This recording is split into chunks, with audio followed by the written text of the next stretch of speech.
Emily Carter drove the last nail into the wooden cross with her bare hands. No gloves, no tears left. Just knuckles splitting against frozen ground, blood smearing the wood, and the name she'd carved herself, Grace Ellen Carter. Beloved, gone before she breathed.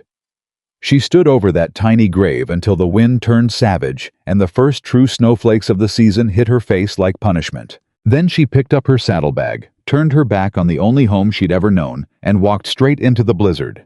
She wasn't trying to survive it. If this story already has your heart, do me one favor before we go any further. Hit that subscribe button and ring that notification bell so you never miss a single chapter. And when you're done watching, drop a comment telling me what city you're watching from. I want to see how far this story travels.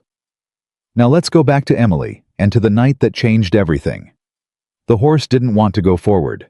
Emily Carter felt it in the animal's muscles, the resistance, the shudder, the way Clover kept pulling her head sideways and stamping at the snow-covered ground like she was trying to say something a horse had no words for. Clover had carried Emily across 3 states without a single complaint. She'd forded rivers, climbed ridge trails that crumbled underfoot, and stood steady through 2 summer lightning storms that would have broken a lesser animal. But she didn't want to go forward tonight.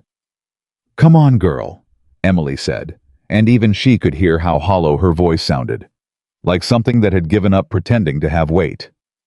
"Just a little further." Clover stamped again, tossed her head, blew a long, steaming breath into the frozen air. Emily clicked her tongue and pressed her heels in gently, and the horse moved reluctantly, slowly, like she was carrying something heavier than a woman and a saddlebag. Maybe she was. Maybe animals understood things their riders couldn't admit to themselves. The snow was coming sideways now. It had started as a dusting 3 hours ago, the kind of light snowfall that could make a person feel almost peaceful if they were in the right state of mind. Emily had not been in the right state of mind. She'd barely registered it. She'd ridden out of Millhaven with nothing but a change of clothes, $42 folded inside her boot, her late husband's pocket watch, and a grief so enormous it had stopped feeling like grief and started feeling like weather, something. She simply moved through something that surrounded her completely, something she no longer had any hope of getting out of. Thomas had been gone 8 months. The baby Grace had never quite arrived. 14 hours of labor, then silence, where a cry should have been. The doctor had called it a tragedy. The women of Millhaven had called it God's will. Emily had called it nothing at all, because she'd lost the ability to call anything, anything. She'd just sat in that house for 8 months, while the world kept turning, and people kept telling her that time healed, and that the Lord had a plan, and that she was still young enough to try again, as if Grace were a dress that hadn't fit right the first time, and could simply be reordered from a catalog. She'd woken up the morning before Thanksgiving, and looked at the wooden cross she'd built herself, and driven into the corner of the yard, and something inside her had just stopped. Not broke. Broke would have been dramatic, and Emily had moved past dramatic. It had simply stopped. Like a clock running out of winding, she'd nailed the cross into the ground. She'd whispered something to Grace that she couldn't have repeated afterward. She'd saddled Clover without knowing why, and she'd ridden north because north was the only direction that didn't have a memory attached to it. She hadn't told anyone she was leaving. There was no one left to tell who would have understood. Now the blizzard had her, and the trail she'd been following had disappeared somewhere in the last mile under 6 inches of new snow. And Clover was stamping and blowing and doing everything in her power to communicate that forward was wrong. And Emily kept pressing her heels in anyway because she did not particularly care what was wrong. Then Clover stopped completely, planted all 4 feet, and would not move. "Clover!" Emily's voice came out sharper than she intended. "I said move." The horse snorted and turned her head to the left. Emily looked. Through the snow, barely visible, maybe a quarter mile off the trail, a light. A single yellow square of it against all that darkness, and white, small and steady, and certain in a way that nothing in Emily's world had been certain for a very long time. She stared at it for a long moment. Then she said very quietly, "All right, girl. All right." And she let the horse choose the direction. The house was set back from the road behind a split-rail fence that had seen better decades. Emily could make out the shape of a barn through the snow, a water trough, the bones of a working ranch that someone was fighting to maintain. It was not a prosperous place, but it was a real one. Smoke coming from the chimney. That yellow light in the window holding steady against the wind. She dismounted at the fence because her legs had gone mostly numb, and she didn't trust herself to ride any closer without falling off. She tied Clover to the post with fingers that could barely close, led herself along the fence line to the gate, and walked up to the front door. She knocked. Nothing. She knocked again harder, and this time she heard something movement inside, quick and purposeful, and then a voice saying something low and urgent that she couldn't make out through the door. She knocked a third time. The door opened. The man standing in the doorway was tall, in the way that working men are tall, not performing. It just built that way by years of physical labor that doesn't leave room for softness. Dark hair pushed back like he'd been running a hand through it repeatedly. Jaw that hadn't seen a razor in several days. Eyes that had the particular quality Emily had learned to recognize in the past 8 months, the look of someone who was functioning technically, but running entirely on obligation rather than anything resembling will. How was holding a baby. The baby was screaming. Not crying. Screaming the kind of full-body desperate sound that suggested it had been going on for a while and was not close to stopping. The man looked at Emily standing on his porch covered in snow, and his expression cycled through several things very quickly. Alarm, confusion, something like relief that was immediately suppressed by suspicion. "Ma'am," he said, raising his voice over the baby's crying, "can I help you?" "I got turned around in the storm," Emily said. Her voice came out steadier than she felt. "My horse wouldn't go any further. I saw your light." He looked past her into the darkness, assessing. She saw his eyes track to Clover at the fence, take in the saddlebag, take in the state of Emily herself, the split knuckles, the snow-soaked coat, the particular blankness in her expression that she'd stopped being able to control. "You alone," he said. "Yes." "Where are you headed?" Emily opened her mouth, closed it. "I'm not entirely sure," she said finally. That seemed to give him pause. He shifted the baby to his other arm, and the baby screamed louder. He winced. It was not the wince of someone being inconvenienced. It was the wince of someone who had been trying everything they knew for what appeared to be a very long time and had run out of ideas. "Your horse needs shelter," he said. "Yes." He stepped back from the door. "Barn's around the left side. I'll show you where." "I can find it," Emily said. She didn't want to put him out any more than she already was. You've got your hands full." He looked down at the screaming baby. Something passed across his face that was too complicated to name. "That's one way to put it," he said. She led Clover to the barn herself, working by feel more than sight, and got her unsaddled and into an empty stall with hay and water. Her fingers had stopped cooperating almost entirely by the time she finished, and she had to press them against Clover's neck for a full minute before she could feel them again. Clover turned her big head and breathed warm air directly into Emily's face. "Don't look at me like that," Emily muttered. She walked back to the house and knocked again before entering, even though the man had clearly indicated she should come in. The front room was what she expected: sparse, functional, the home of someone who had organized their life around surviving it rather than enjoying it. A wood stove working hard in the corner, a table with one chair pulled out, a cradle near the stove that was empty, which explained why the baby was not in it. The man was in the middle of the room, still holding the baby, who had dropped from a scream to a sustained and miserable cry, and he was doing what Emily recognized as the walk, that specific desperate circuit that exhausted parents made when nothing else was working.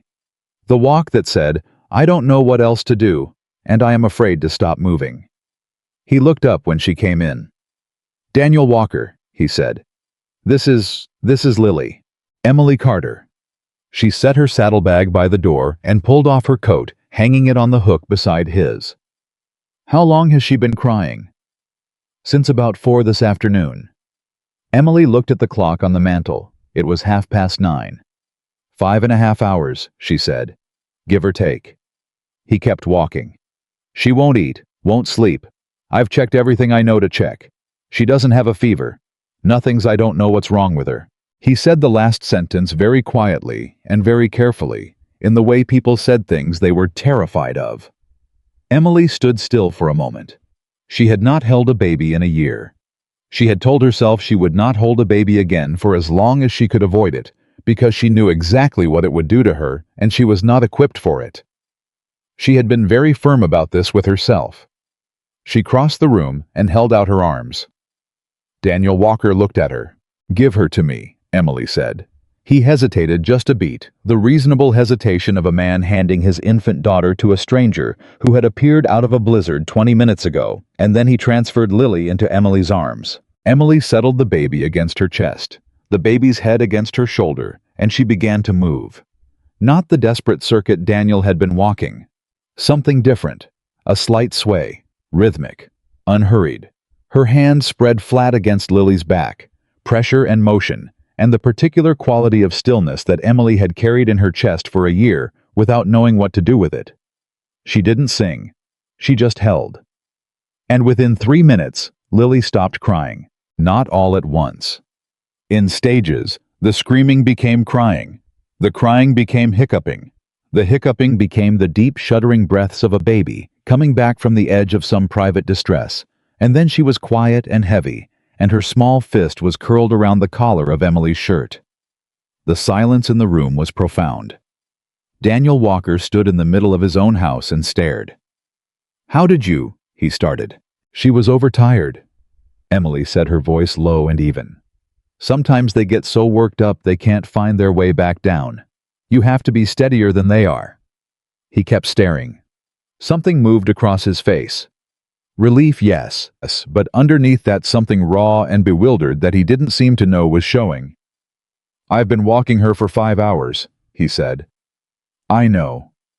Emily kept swaying gently. "You were doing the right thing.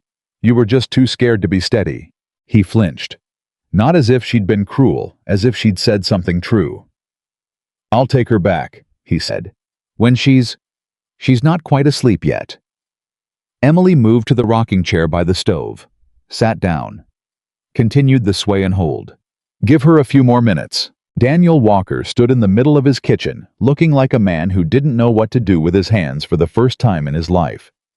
He pulled out the chair at the table, sat down, pressed his hands flat on the table surface and looked at them. "There's soup on the stove," he said finally. "If you're hungry, it's not much." "Thank you." "Storm's supposed to run at least 2 more days." "I heard the same." Howe was quiet for a moment. Then he said, "Where are you actually going, Miss Carter, if you don't mind my asking?" Emily looked down at Lily, whose eyes were finally closing, whose breathing was finally evening out, who weighed almost nothing and everything all at once. "I told you the truth," she said. "I don't know." "You're running from something." "Yes." He didn't ask what. She appreciated that more than she could have said. "You're welcome to stay until the storm passes," he said. "Guest room's not much to look at, but it's warm. I don't want to impose." "Ma'am." His voice had a dry quality to it that she suspected had once been humor, and was now just the shape humor left behind. "You just got my daughter to sleep after 5.5 hours. I think we're past imposing." Emily almost smiled. She didn't, the muscles for it weren't quite working, but she came close, and she felt it, and it surprised her. "All right," she said. "Thank you, Mr. Walker." "Daniel." "Daniel." Lily made a small sound in her sleep, and curled tighter against Emily's shoulder, and Emily sat very still, and let the weight of the baby's trust settle into her like something she didn't deserve and couldn't bring herself to put down. Daniel Walker watched from across the room. Neither of them spoke again for a long time. In the morning, Emily woke before dawn because she always woke before dawn. Now sleep had become a shallow, treacherous thing this past year, something she could enter but never quite stay inside. She lay in the narrow guest bed in the room that smelled of cedar and disuse, and listened to the blizzard working at the eaves, and she thought about getting up and saddling Clover and riding out into whatever existed on the other side of this storm. She lay there thinking about it for a long time. Then she heard Lily start to cry from across the hall, and heard Daniel's footsteps heavier on the right side, the walk of a man who'd hurt that leg at some point and learned to compensate, and heard him moving around in that particular 3 a.m. silence that parents knew and no one else did. She heard him talking to the baby, low and quiet and helpless in a way that she suspected he would have hated for anyone to overhear. "Come on, Lily girl, come on. What is it? What do you need? I'm right here. I don't know what you need. Tell me what you need." The baby kept crying. Emily stared at the ceiling. She told herself she wasn't going to get involved. She was a stranger here. She was leaving as soon as the storm broke. She had no business making herself necessary in a house that wasn't hers to a man and a baby who had an entire life that had nothing to do with her. She swung her legs over the side of the bed. She put on her boots. She walked across the hall and knocked twice on the door that was already partway open. Daniel turned around. He was still in the clothes he'd worn yesterday, which meant he hadn't slept. He had Lily in the crook of his arm, and he looked at Emily with an expression she recognized, the expression of someone who had stopped being proud about asking for help because they had simply run out of time for pride. "Is she feeding?" Emily asked. "Won't take the bottle. Is the milk warm enough?" He blinked. I heat it." "How long do you heat it?" "Until it doesn't feel cold anymore." Emily held out her hand for the bottle. He gave it to her without argument. She ran more hot water over it from the pitcher on the dresser, tested it on the inside of her wrist, the way she'd watched other women do 100 times, waited another 30 seconds, tested again. "Here," she said, handing it back. Then she took Lily from him. "Tuck her against your arm a little further, yes, like that. Hold the bottle at more of an angle so she's not working so hard for it." He adjusted. Lily fussed for a moment, then found the bottle, then began to drink with the focused intensity of a baby who had been hungry for longer than she'd wanted to be. The relief on Daniel Walker's face was the most unguarded thing Emily had seen in a year. "Thank you," he said. It came out rough, like it had been dragged up from somewhere. "She's just particular," Emily said. "Some babies are." "I didn't know." He didn't look at her when he said it. "I didn't know any of this. I thought I'd figure it out. That it would come to me." "It does come. It just takes longer than you expect." Her mother would have known from the start. Emily didn't say anything for a moment. "Maybe," she said. Or maybe her mother would have been awake at 3 in the morning testing the milk temperature too. "Nobody knows from the start, Daniel. They just pretend they do because they're scared." He looked at her, then directly the way people looked at each other when something true had been said in a space where true things were rare. "You said you were running," he said. "Yes." "From what?" Emily watched Lily drink, watched the baby's small hand flex and close against the fabric of Daniel's shirt. "I lost my daughter," she said. She didn't make it. And I lost my husband before that. And I woke up yesterday morning and looked at the grave I'd put in the corner of my yard, and I just couldn't anymore. I couldn't be in that house another day." Daniel was very still. "I'm sorry," he said. "Don't." She said it gently. "Please don't. I've had a year of people being sorry, and it doesn't help. I know they mean it. It just doesn't help." "What does help?" She thought about it. Genuinely thought about it, which was something she hadn't done because no one had ever asked her that before. "This," she said finally. "Having something to do. Having something that needs me. I know it's not mine. I know she's not mine. I'm not confused about that. But having something to do with my hands that matters. That helps." He nodded slowly. "I understand that. I reckon you might." They sat in that pre-dawn quiet while Lily finished the bottle and the blizzard pushed at the walls of the house, and both of them kept not looking at each other in the careful way of people who are deciding whether it is safe to be understood. By the time the sun came up, pale and distant through clouds that had no intention of clearing, Emily was making breakfast, and Daniel was in the barn doing the morning chores, and Lily was asleep in the cradle near the stove, and the kitchen smelled like coffee and bacon, and something that Emily had not smelled in a very long time. It took her until she was setting plates on the table to realize what it was. It smelled like a morning someone intended to get through, not escape, not endure. Get through, as in toward something on the other side. Daniel came back from the barn stomping snow off his boots and stopped in the doorway when he saw the table set and the food ready, and the expression that crossed his face was brief and quickly suppressed the expression of a man who had forgotten what it looked like when someone did something for him. You didn't have to, he said. I was making it for myself anyway. She poured him a cup of coffee without asking. Sit down. He sat down. They ate. Not in the particular silence of people who have nothing to say, but in the more complicated silence of people who have too much and are deciding how much of it is safe. You've been alone since she was born, Emily asked. With Lily. My sister was here for the first month. Then she had to get back to her own family in Billings. He wrapped both hands around the coffee cup. We manage. You're managing. That's what I said. That's a different thing than what I said. He looked at her. Managing is surviving, Emily said. I've been managing for a year. I know what it looks like from the inside. The house is clean and the work gets done and everyone who sees you thinks you're all right, and you know that you're not, but you've lost the words to explain the difference. She picked up her fork. You're managing Daniel. That's not nothing. But it ain't the same as being okay. He was quiet for a long moment. No, he said finally. It ain't. Outside the blizzard buried the roads another foot deeper, and the temperature dropped until the window glass groaned in its frame, and inside the small ranch house on the empty Montana plain. Two people who had both run out of reasons to hope sat across a table from each other and ate breakfast and did not say anything else for a while. But neither of them got up to leave. That afternoon, Emily was heating water for the laundry. She'd found a basket of Daniel's things that had apparently been waiting a week for attention and had simply set to doing it without asking when she heard him come back from the far barn and stop in the doorway. You don't have to do that, he said. I know. Miss Carter. Emily. Emily. He said it like he was trying the weight of it. You're a guest. You don't have to. Daniel. She didn't turn around. I need to be useful, or I will lose my mind. Please let me be useful. A long pause. All right, he said.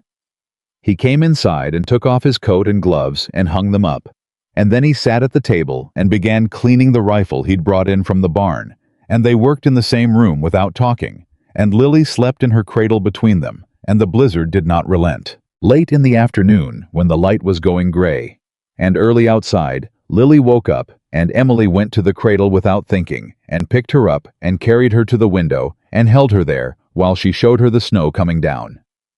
That's a blizzard, Lily girl, she said quietly. Your daddy's going to have a lot of fence to check when it clears. You're going to have to be patient with him. Lily looked at the window with the complete and earnest attention of a baby who was not yet old enough to know that the world could disappoint her. Emily felt the pressure of it in her chest, the specific weight of a baby who trusted you, who knew nothing about whether you deserved to be trusted, who simply rested her warm head against your shoulder and breathed. I had a daughter, Emily told her. Quiet enough that Daniel across the room almost certainly couldn't hear. She never got to see snow. I used to think I'd take her sledding, teach her to catch snowflakes on her tongue. Stupid little things that you think of when you're expecting. All the things you're going to do. Lily reached up and grabbed a strand of Emily's hair. Don't you dare let go of anything too soon, Emily whispered. You hear me? You hold on to everything. She felt Daniel's eyes on her back. She didn't turn around. At supper, he made the meal biscuits and venison stew, plain and filling, and set her place at the table without comment, and they ate again in that same complicated silence, and somewhere in the middle of it, Daniel said, Tell me about your husband. She looked up. If you want, he added quickly. You don't have to. Thomas, she said. His name was Thomas. He was a good man. He was the kind of good that's quiet about it. Didn't make speeches, just did things. Fixed the fence before you noticed it needed fixing. Brought home medicine before you knew you were sick. She set down her spoon. I didn't know what I had until I was trying to figure out how to live without it. Daniel nodded, looking at his bowl. Lily's mother, he said. Her name was Sarah. He stopped, tried again. She talked too much. That's what I always said. Lord, that woman could talk. I used to pretend to be annoyed by it. He shook his head slowly. What I wouldn't give to have noise in this house again. Emily looked at him. There's noise, she said. Your daughter makes a considerable amount of it. Something shifted in his face. Not quite a smile, the shape underneath where a smile would be. That she does. She's going to talk your ears off, Emily said. Give her a year and a half. You won't be able to get a word in. He looked at Lily dozing in the cradle. The shape of a smile got fractionally closer to the real thing. Yeah, he said softly. I reckon. The second day of the blizzard, Emily taught Daniel how to hold the bottle properly and how to read the difference between Lily's hungry cry and her tired cry and her lonely cry. Daniel was a good student, serious, attentive, not too proud to ask the same thing twice when he wasn't sure he'd got it right. She doesn't need you to be perfect, Emily told him, watching him figure out the blanket wrap she'd shown him. She needs you to keep showing up. That's all a baby is asking for. Just keep showing up. He tucked the last fold of the blanket in. Lily immediately looked more settled. Is that what you needed? He asked, not looking up. Someone to keep showing up. Emily didn't answer right away. After Thomas died, she said, people came around for a while. Neighbors, ladies from the church. They brought food and said the things people say. And then it was winter, and the roads were bad, and they stopped coming around, and that was fine. I understood. People have their own lives. She crossed her arms over her chest. But I kept waking up, and there was nobody there. Not because they didn't care, just because nobody knew to come back. Nobody kept showing up, Daniel said. Nobody kept showing up. He looked at Lily, quiet for a long moment. I keep thinking about the spring, he said. About what happens when the ranch gets busier and I don't have anyone to... He stopped. I reckon I'll figure it out. You will, Emily said. But you don't have to figure it out today. He looked at her with that same expression as before, the one that was about something true being said in a space where true things were rare. No, he agreed. I reckon I don't. That evening when Lily had gone to sleep and the dishes were done and the stove was stoked for the night, Emily sat in the rocking chair with the pocket watch in her hand. Thomas's watch, gold-cased with the engraving on the back that she'd had put there for their second anniversary, forward always. She hadn't opened it since the day he died. She opened it now, just looked at the face of it. The hands still moving, still marking time, indifferent to whether she wanted it to or not. Daniel came back from checking the barn and saw her sitting there with it and didn't say anything. He put more wood on the fire and sat down in the chair on the other side of the stove. Someone you lost, he said after a while. My husband. It was his. She turned it over, showed him the inscription without saying anything. He read it, looked at her. Forward always, he said. How was practical like that? He thought sentiment needed a direction, or it was just self-pity. She closed the watch, held it. I thought it was funny when I had it engraved. Later it just seemed cruel. Forward to what? Forward to this? Maybe forward to here, Daniel said. She looked at him. He held her gaze. I'm not saying this is where you're supposed to be forever. I'm not saying that. But you're here tonight, and Lily's sleeping, and you're not alone in a field somewhere. He looked back at the fire. That's forward. It's not much, but it's something. Emily sat with that for a while. You're better at this than you think, she said finally. At what? At knowing what to say. He shook his head. I don't know what I'm doing any more than Lily does. Nobody does, Emily said. But you just said the right thing. The first right thing anyone said to me in a year. So. He didn't answer that. But he didn't disagree with it either.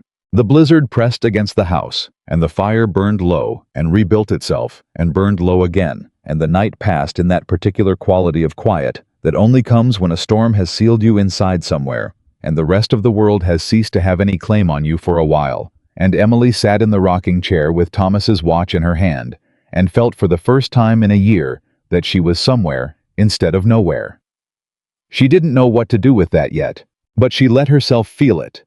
And when she finally went to bed and lay in the narrow cedar-smelling room listening to the blizzard, she didn't think about the grave in the corner of the yard in Mill Haven. She thought about Lily's hand curled around her collar. And she thought about a man who looked at a pocket watch and said forward to here like it was a small but sufficient truth.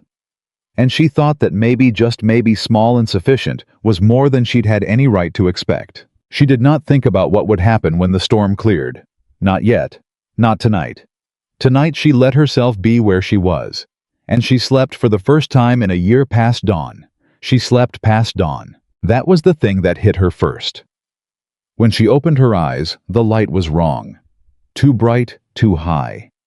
She hadn't slept past dawn in 14 months. Not once.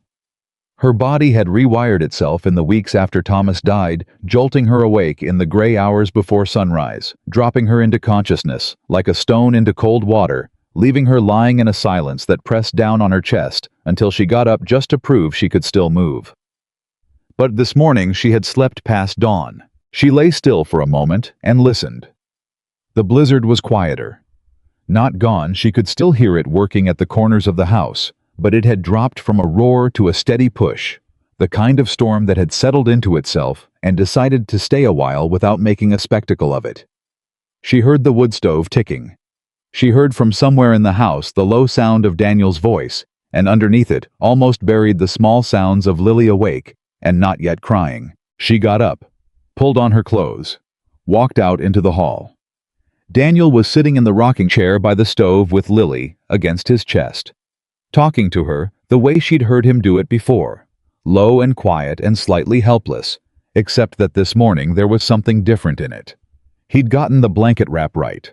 Not perfect, but close enough that Lily was settled against him in a way that looked less like endurance and more like trust. He looked up when Emily came out. "She ate," he said. And the way he said it, 2 words, no decoration, carried about 47 other things inside it. Emily looked at Lily's face. Milk drowsy, heavy-lidded, her small fist pressed against Daniel's shirt. "Good," Emily said. "What temperature did you get the bottle?" "Warm on the inside of my wrist."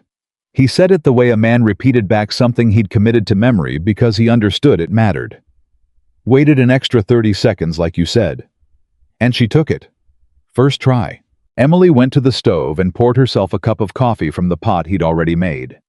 She stood there and drank half of it before she trusted herself to say anything else, because the image of him sitting in that chair with the blanket done right, and the baby fed the simple competence of a man who had listened and tried and gotten it right, that image was doing something to her chest that she didn't entirely have the language for.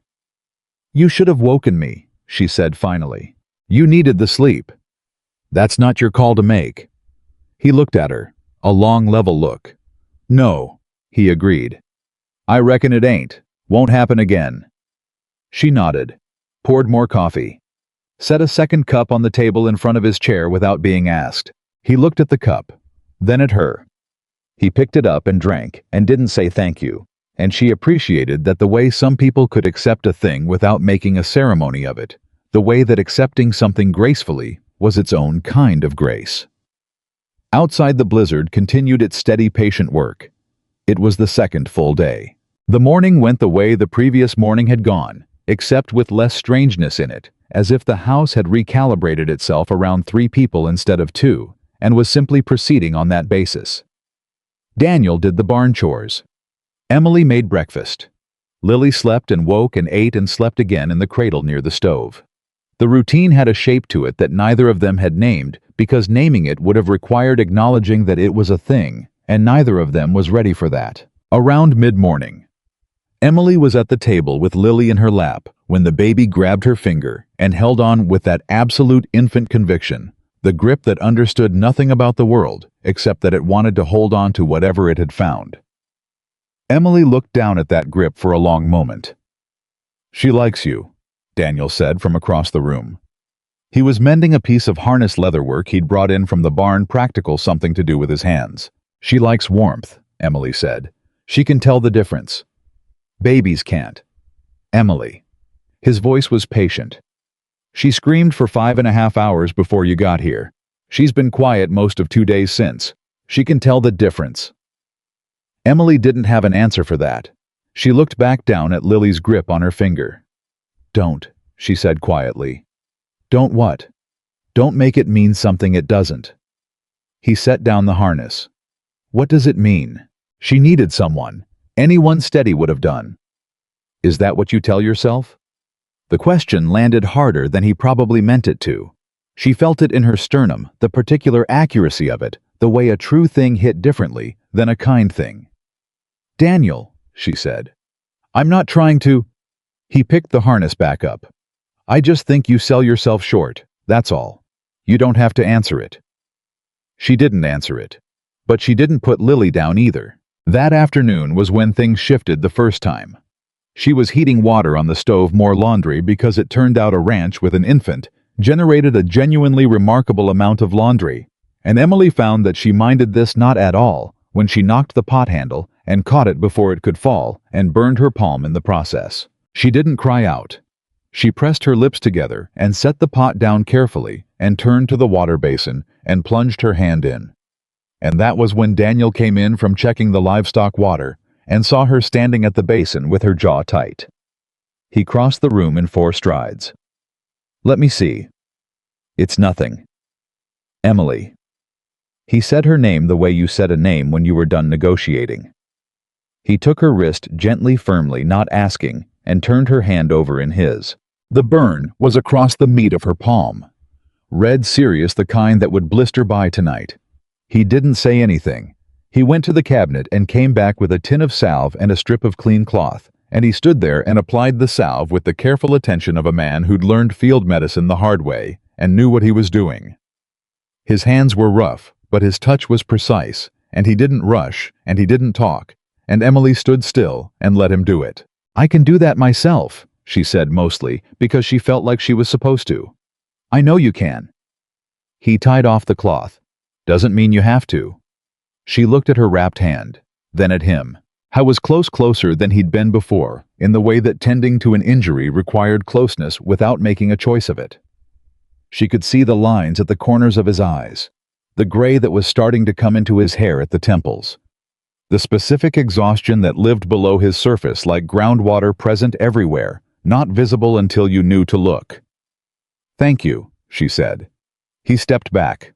"Just enough. Don't knock any more pot handles." "I'll make a note." That almost smile again. The shape of it.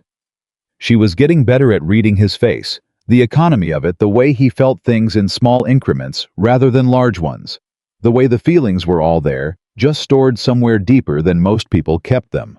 She understood that architecture. She lived in it herself. The afternoon turned into the kind of gray that was neither day nor evening.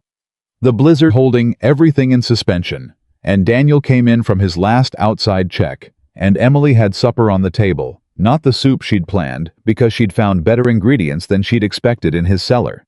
A man who laid up provisions seriously, and she'd made a proper stew with root vegetables and the smoked beef and biscuits that came out better than she could account for, given the quality of the stove. He sat down and looked at the table. "You didn't have to," he said. "I know.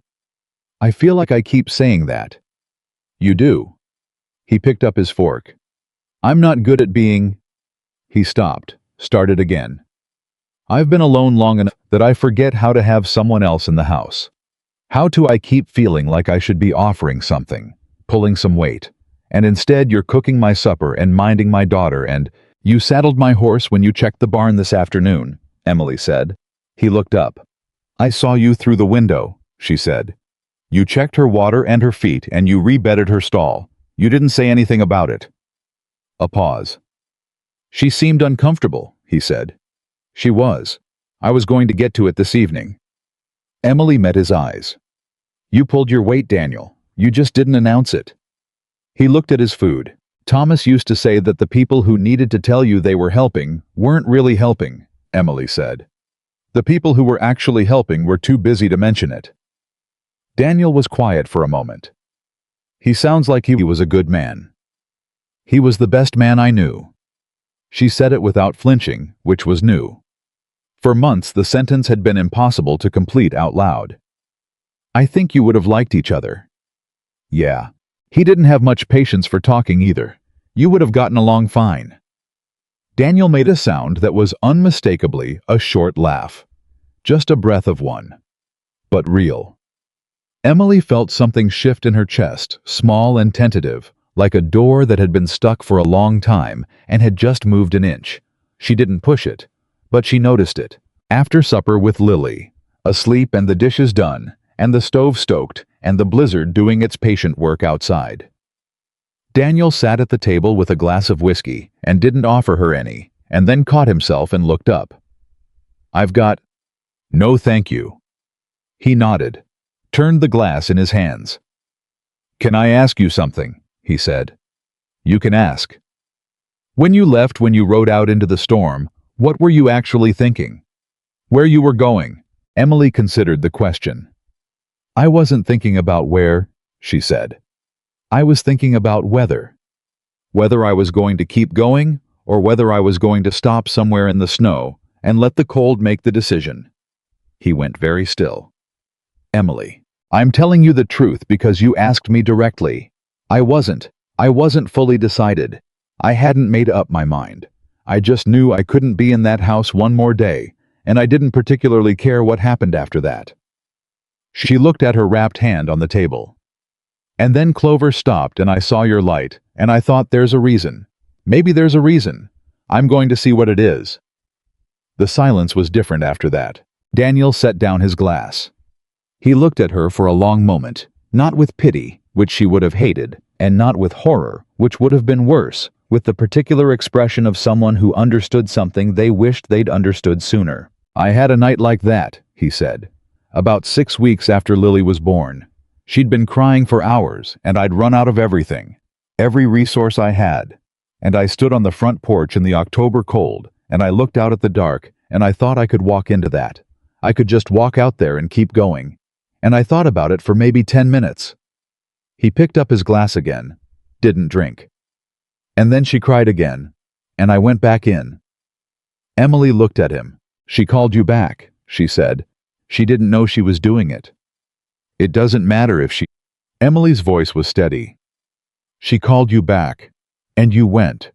That's not nothing, Daniel. That's everything." He looked at the glass in his hands. "I've never said that out loud before," he said. "I know." She didn't explain how she knew. She just knew. "It's all right. It doesn't have to go further than this room." He nodded slowly.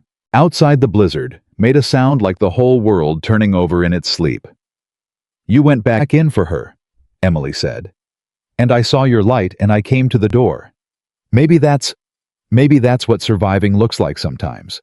It's not a decision you make all at once. It's just the next small thing. Clover stops. You go see why. The door opens. You go inside." Daniel looked at her. "Forward to here," he said. She recognized her husband's words in his mouth, and somehow they didn't hurt the way she'd expected. "Forward to here," she agreed. They sat in that quiet for a while, and it was not the silence of two strangers anymore. It was something else, something that had no name yet and didn't need one. The fire worked in the stove. The blizzard pressed at the walls and found them solid. Lily made a small sound in her sleep and settled.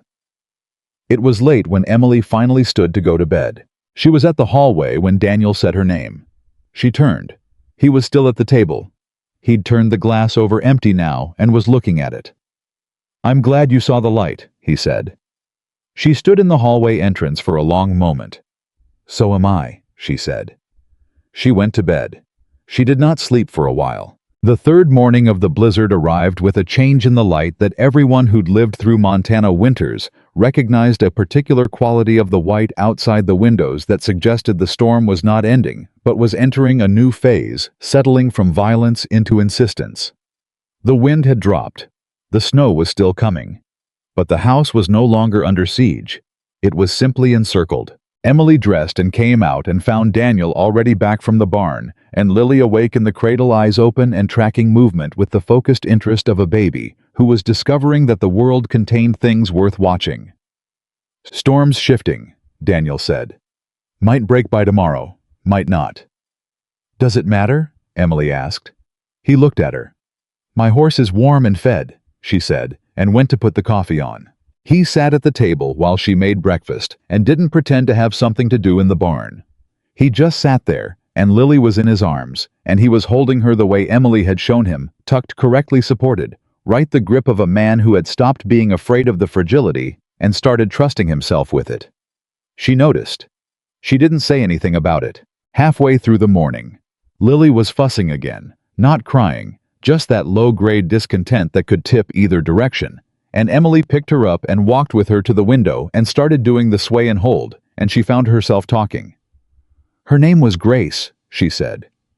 Daniel, who had been at the table, went still. I was 31 weeks. It was early. The doctor said these things happen. Everybody said these things happen. Her voice was even.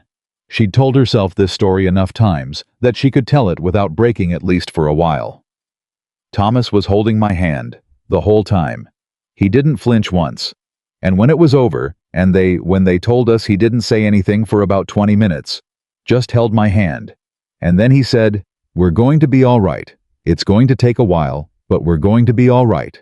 Lily had gone quiet. She was looking at the window. "He died 4 months later," Emily said. "He never saw the spring. And I sat in that house all winter and all spring and all summer, thinking that he'd promised me we were going to be all right, and he didn't stay to see it happen." She heard Daniel push back his chair. "Emily, I'm not—" She shook her head slightly. "I'm not falling apart. I just wanted to say her name, to someone. I've said Grace out loud maybe 4 times this whole year. People get uncomfortable. They don't know what to do when you name them." She pressed her lips to the top of Lily's head without thinking. But she had a name. She was real. She deserves to have her name said. Daniel came and stood beside her. Not close enough to intrude. Just present. The way he was present, which was without making a noise about it. "Grace," he said. Just that. Just her daughter's name in someone else's mouth for maybe the second time in a year. Emily's eyes filled. She didn't let the tears fall. She blinked them back hard, jaw tight, but her hands on Lily tightened slightly. "Thank you," she said. Her voice barely held. "Sarah," he said then. "My wife. Her name was Sarah, and she laughed too loud. Every time. She'd be embarrassed about it, cover her mouth with her hand, but you could still hear it. Right through her hand." He was looking at the falling snow. "I keep waiting for the house to stop feeling like she should be in it. 9 months, and I keep thinking I hear her." "You will for a while," Emily said. "And then one day you don't hear it anymore, and that's harder." He looked at her.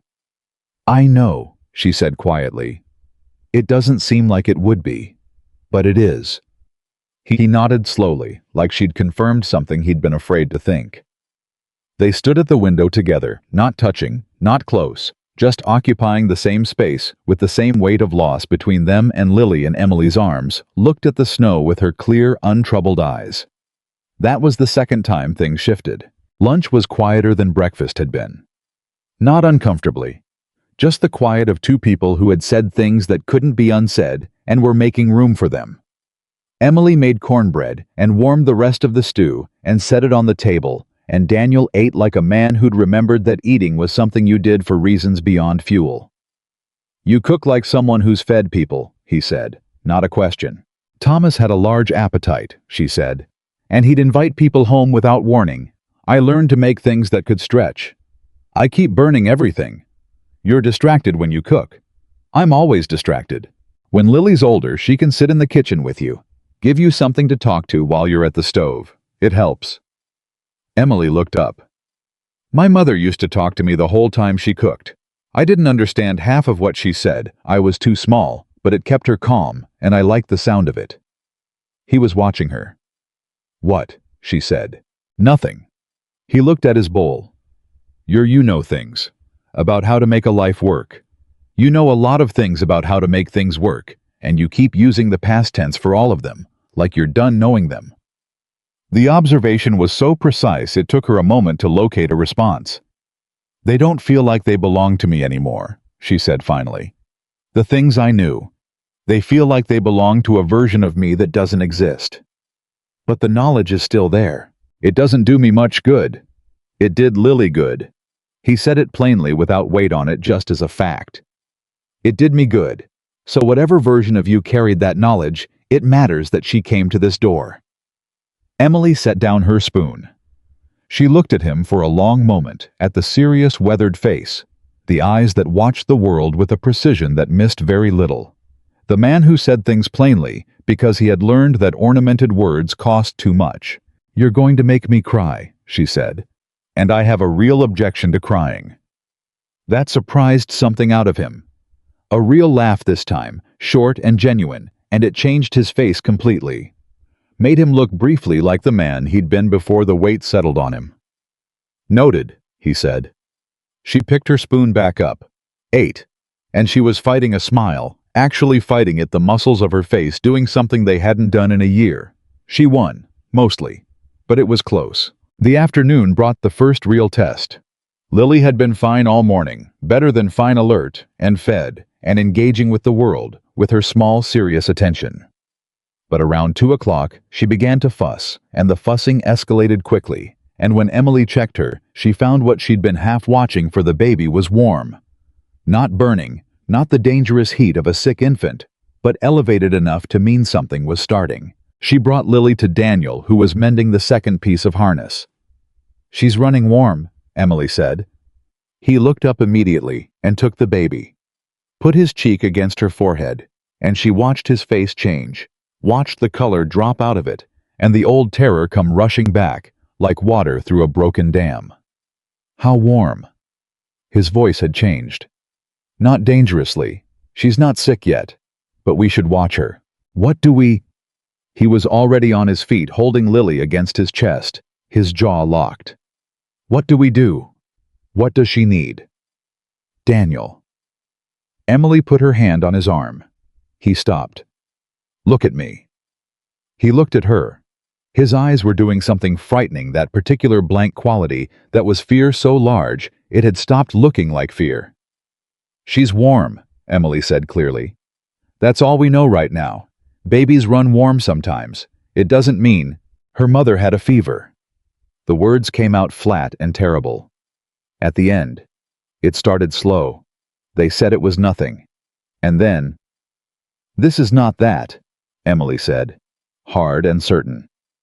"This is a baby who might be coming down with a cold from the temperature change, because you've been opening that barn door 15 times a day and Lily's been near the draft.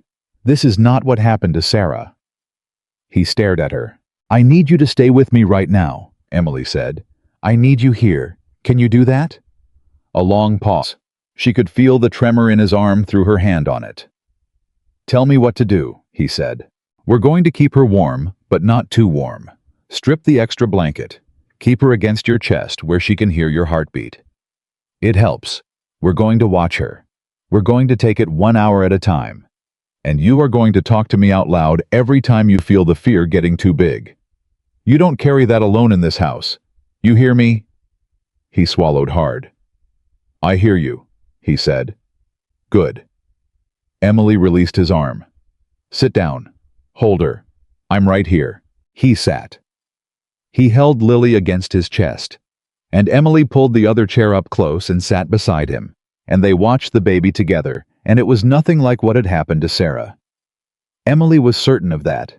Certain with the bone-deep certainty of a woman who had known her share of genuine catastrophe and could tell the difference between it and the fear of catastrophe. But she understood the fear. She understood it completely. An hour passed. Then another.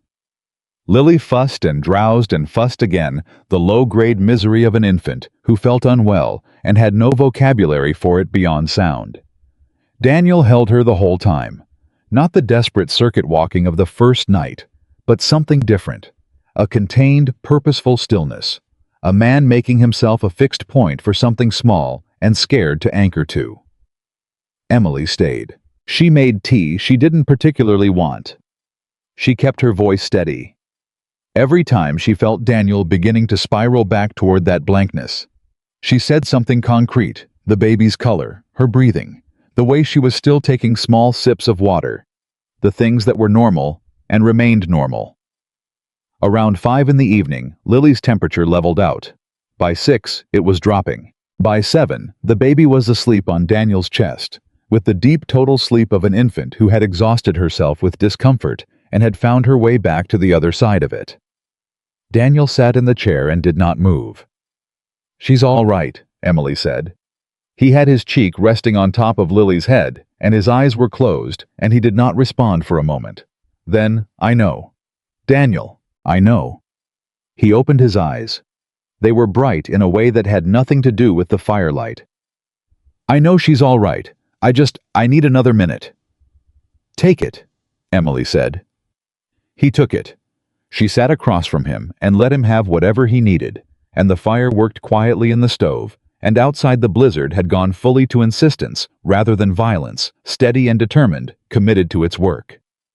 After a while, Daniel said, I broke down when I thought she was sick. You held on, Emily said. You stayed in your chair. You talked to me. You didn't run out into the snow. That's not breaking down. I was terrified. I know. I'm always terrified. He said it like a confession. Every single day. I'm terrified I'm going to do it wrong and she's going to pay for it. I'm terrified I'm going to miss something important, something obvious, something any real father would have noticed right away. He shifted slightly so he could look at Emily without disturbing the baby. I'm terrified that if something happens to her, I won't survive it. And I don't mean that the way you meant it that night in the snow. I mean I built everything around her, after Sarah died. Lily was the only reason I got up, the only reason any of it made sense. And if I lost her... He stopped. You won't, Emily said. You can't know that. No, she agreed. I can't. Nobody can. And that's the thing, you're going to have to find a way to live inside of Daniel, because there isn't a promise in the world that covers it. You hold on. You love them as hard as you can, and you hold on, and you know that whatever happens, you love them as hard as you could. He looked at her. Is that what you do? He said. With grace, the name in his mouth again. She'd given it to him, and he was using it. He was trusting himself to use it. It's what I'm trying to learn to do, she said honestly. I'm not there yet. I'm still in the part where it just hurts, where the love and the loss are all tangled up, and I can't find the edges of either one. She looked at her hands, at the bandaged one and the unbandaged one. But I'm starting to think that maybe that's not a problem to solve. Maybe that's just what it feels like to have loved someone. Silence. Then Daniel said very quietly, Yeah, just that. Just the one word, weighted with everything they'd both lost, and were still somehow here in spite of. Lily slept on between them. The fire continued its work, and Emily Carter, who had ridden into a blizzard 3 days ago, not particularly caring what happened next, sat in a stranger's chair in a stranger's house and felt against every expectation she'd had of herself that she was not done. She had believed herself finished. She was beginning to suspect she was wrong. That was the most frightening thing she'd felt in a year. And the most alive. Lily's fever broke completely sometime in the night. Emily knew it before she checked. She heard it in the quality of the baby's breathing through the thin wall between their rooms, that particular shift from shallow and labored to the deep, even pull of real sleep. She lay in the narrow bed and listened to it, and felt the tension she'd been carrying in her shoulders for 6 straight hours finally slowly begin to let go. She got up anyway. She padded across the hall in her socked feet and eased the door open and looked in.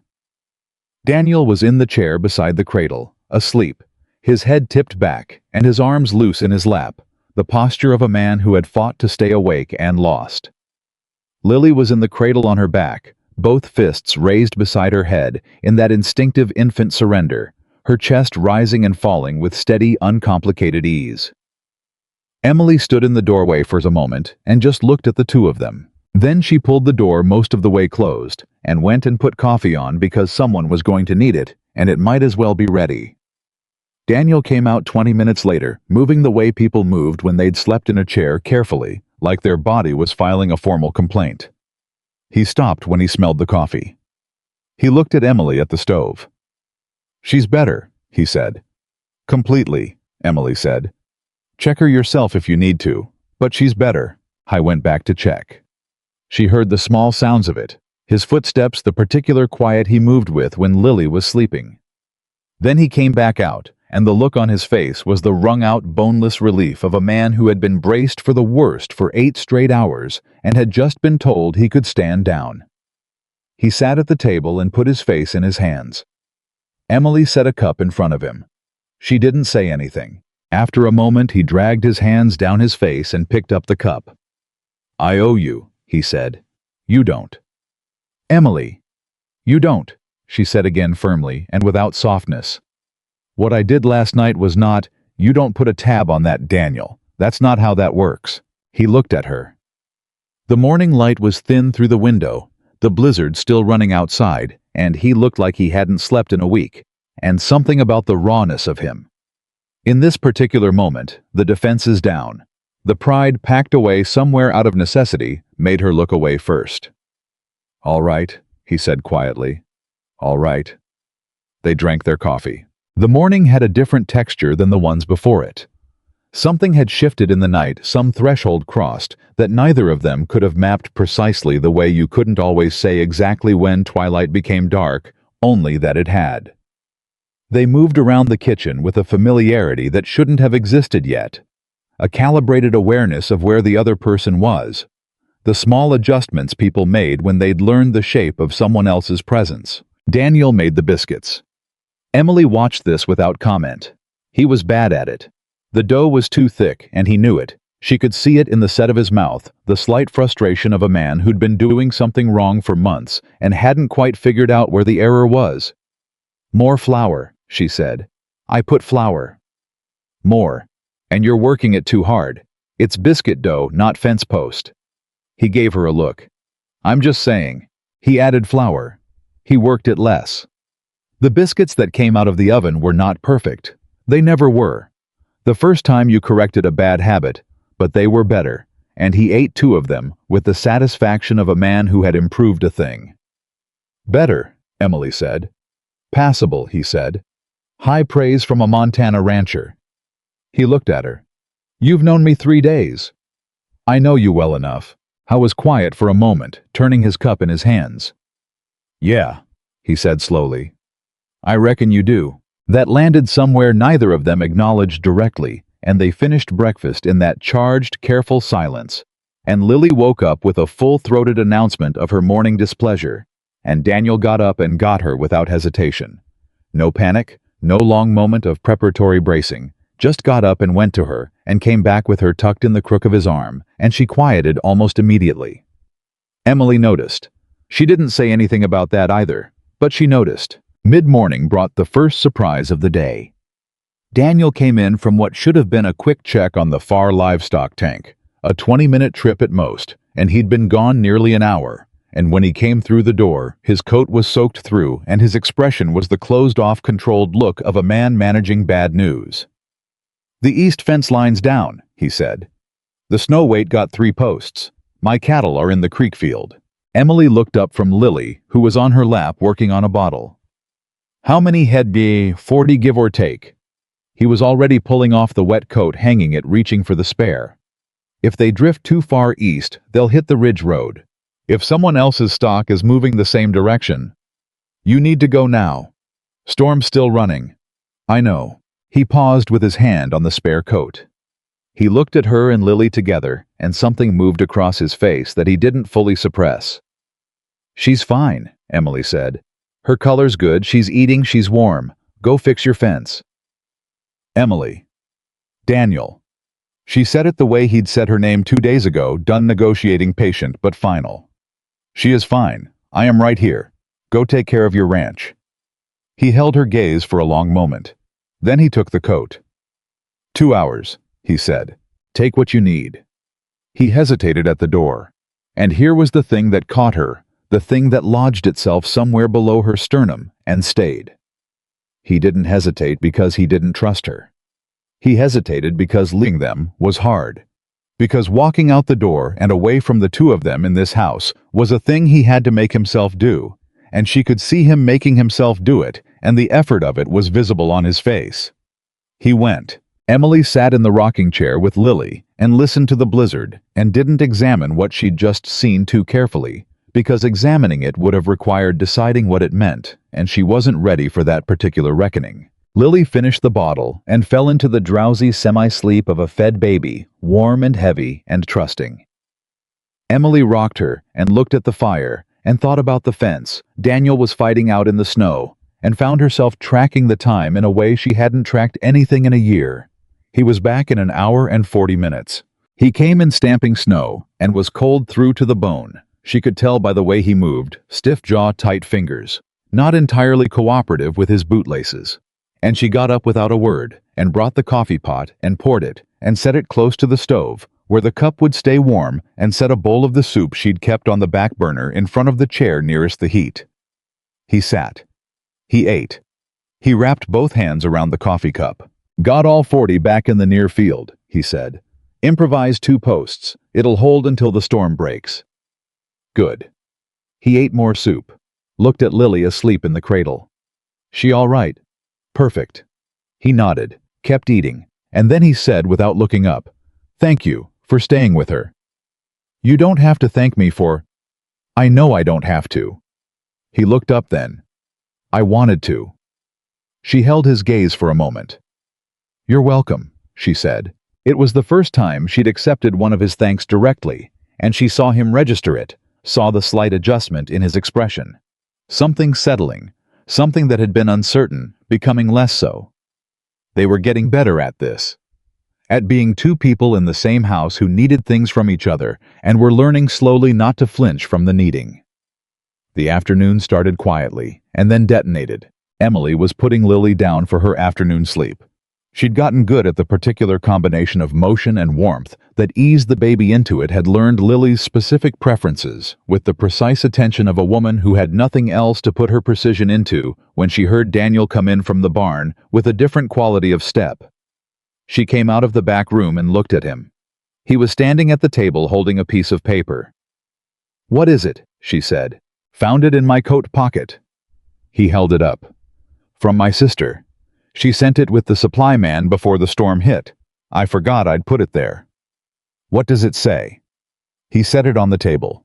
He smoothed it flat with one hand, which was a thing people did when they needed a moment before speaking. "She's coming," he said. "After the snow clears. She's planning to stay for 2 weeks to help with Lily." He paused. "And she's bringing her neighbor, a widow woman. She says she thinks it would do me good to have some company. That I've been alone too long." He picked up the letter and then set it back down. "She's been trying to match me with someone for 6 months." Emily stood in the kitchen doorway. She did not examine what moved through her at the word match. She simply acknowledged that something moved, filed it, and kept her face level. That's kind of her," she said. "It's interference," Daniel said. But he said it without real heat. He said it like a man reciting a grievance he'd repeated enough times it had lost most of its meaning. "She loves you," Emily said. "She worries about me. Same thing when you're scared for someone." He looked at the letter. "I don't want—" He stopped. "The widow she's bringing. She's a perfectly decent woman, I'm sure. She doesn't know anything about me. She doesn't know about the nights I can't get Lily settled. She doesn't know about the morning I stood on the porch in October." He shook his head. "She'll come out here and see a ranch and a widower and a baby, and she'll think it's one kind of thing. And it's not. It's harder than it looks," Emily said. "Yes. Daniel." She came and sat across from him at the table. "You don't have to decide anything about your sister's plans right now. The storm hasn't even broken. And—" She stopped. He looked at her. "And you don't know yet what you want," she said. "That's all right. You don't have to know." He held her gaze. "What do you want?" he said. "When the storm breaks, what are you going to do?" The question was simple, and it was enormous, and he asked it plainly, the way he asked all things directly, without softening it for her, because he'd learned in 3 days that she didn't want to be softened for. "I don't know," she said. "Where were you going before the storm?" "I told you, I didn't have a destination. And now—" She looked at her hands on the table, the wrapped one, the unwrapped one, "and now," she said carefully, "I know that I was wrong about some things I thought were permanent." He waited. He was very good at waiting. She'd learned that about him. "I thought I was done wanting things," she said. "I thought the wanting had gone out of me. With Thomas, with Grace. I thought whatever part of a person generated hope had just broken, and that was the end of it." She turned her wrapped hand over on the table. I'm not sure that's true anymore, and I don't know what to do with that. He was looking at her with an expression she'd seen building over 3 days and was only now prepared to read clearly. "Emily," he said, and stopped. "Don't," she said. "I haven't said anything yet. You're about to say something you've been building toward for 2 days, and I need you to think very carefully about whether it's the right moment." He was quiet for a beat. "Why?" he said, not defensively, genuinely asking. "Because I am not in a position to answer it properly yet." She met his eyes. "Because I have been in this house for 3 days, and I arrived here not caring whether I survived, and I am not the same person I was 3 days ago, but I am not. I need more time than 3 days. Do you understand?" "Yes," he said. "Do you?" "Yes." Steadier this time. "I wasn't going to ask you to make any decisions. I was just going to say—" He stopped again. Reset. "I was going to say that I haven't felt like there was a reason to make this place better in a long time. And the last 3 days I've wanted to fix the loose board on the porch steps, and I have no idea what to do with that." She stared at him. He looked somewhat embarrassed. "I know that's a small thing." "No," she said. "That's not a small thing. That's exactly the right size thing." He turned the letter over, looked at the blank back of it. "She's coming in 2 weeks, he said. "My sister." "I know." "I'll tell her the neighbor can't come." "That's your choice." "Yeah." He folded the letter and put it in his shirt pocket. "It is." They sat at the table in the particular quiet that followed when two people had come as close to the edge of something as they were willing to go today, and had by mutual unspoken agreement stepped back 1 foot. Not away, just back 1 foot. Lily woke up and made her feelings about this known in the way she made all her feelings known, and Daniel pushed back his chair and went to get her, and Emily watched him go, and she pressed her hand flat on the table, the wrapped one, and felt the mild pulse of the burn, and used it the way she'd been using discomfort for a year, as proof she was still here. Still here. Still feeling things. Still apparently capable of being surprised by the directions feelings could move in. The afternoon deepened into early evening, and they cooked supper together for the first time. Not Emily cooking and Daniel sitting. Not Daniel making biscuits while Emily watched, but actually together, both of them at the stove, him cutting the salt pork while she managed the beans, reaching past each other in the small kitchen with the automatic adjustments of people who had spent enough hours in the same space to have mapped it. At one point, he reached for the salt at the same time she did, and their hands met on the tin, and neither of them moved for a moment. Then she said, "Go ahead," and he took it, and neither of them said anything else about it. But the air in the kitchen had a specific quality after that, charged and careful and not unpleasant. And Emily directed her attention to the beans with the focused application of a woman who understood that some things needed to be given room to settle before anyone poked at them. Supper was good. Better than anything they'd made separately. She thought about that and decided not to mention it. After they ate, after Lily was settled, after the dishes were cleared, Daniel sat at the table with paper and a stub of pencil, and he was writing a letter. She could see working at it with the careful attention he brought to everything that mattered. "To your sister?" she asked. "To my sister." He didn't look up. Telling her the plans have changed. Emily sat in the rocking chair, opened the pocket watch, Thomas's watch, and held it in her palm. She did this sometimes in the evenings, not looking at it, just feeling the weight of it. Proof that things had been real. "Can I see it?" Daniel asked. She looked up. He was looking at the watch, the letter set aside. She crossed the room and handed it to him. I took it with the care a person gave to something that belonged to someone else, in ways beyond possession. He turned it over and read the inscription on the back, the way he'd read it the first time. Forward always. E. "Did he know?" Daniel asked. "When you had that engraved, did he know what it would mean?" "I think he hoped it would mean a lot of things," Emily said. "I don't think he knew what they'd all be." Daniel turned the watch over to the face. Watched the hands move for a moment. Then he handed it back. "He knew you," Daniel said. "The engraving forward always. He knew you'd need the direction. He knew you wouldn't stop moving on your own, but you might need a reminder of which way." She took the watch, looked at it. She had not thought about it that way before. She had carried the inscription as accusation for a year forward. Thomas forward to this, and it had not occurred to her that it might have been a gift instead of a demand. "Maybe," she said, her voice very quiet. "Yeah." He picked up his letter. "I think so." She went back to the rocking chair. She held the watch, and the fire burned, and the blizzard ran outside, and Daniel finished his letter with the scratch of pencil on paper. And it was the third evening, and something was happening in this house that neither of them had looked for, and neither of them quite knew how to hold. The knock came at full dark. It was hard and fast, and all wrong, too urgent, too late, the knock of someone in trouble. Daniel was on his feet before Emily had fully registered the sound. He had the rifle off the wall in one movement, not panicked, just automatic, the reach of a man who lived alone in a remote place and understood that a knock at full dark in a blizzard meant something was wrong.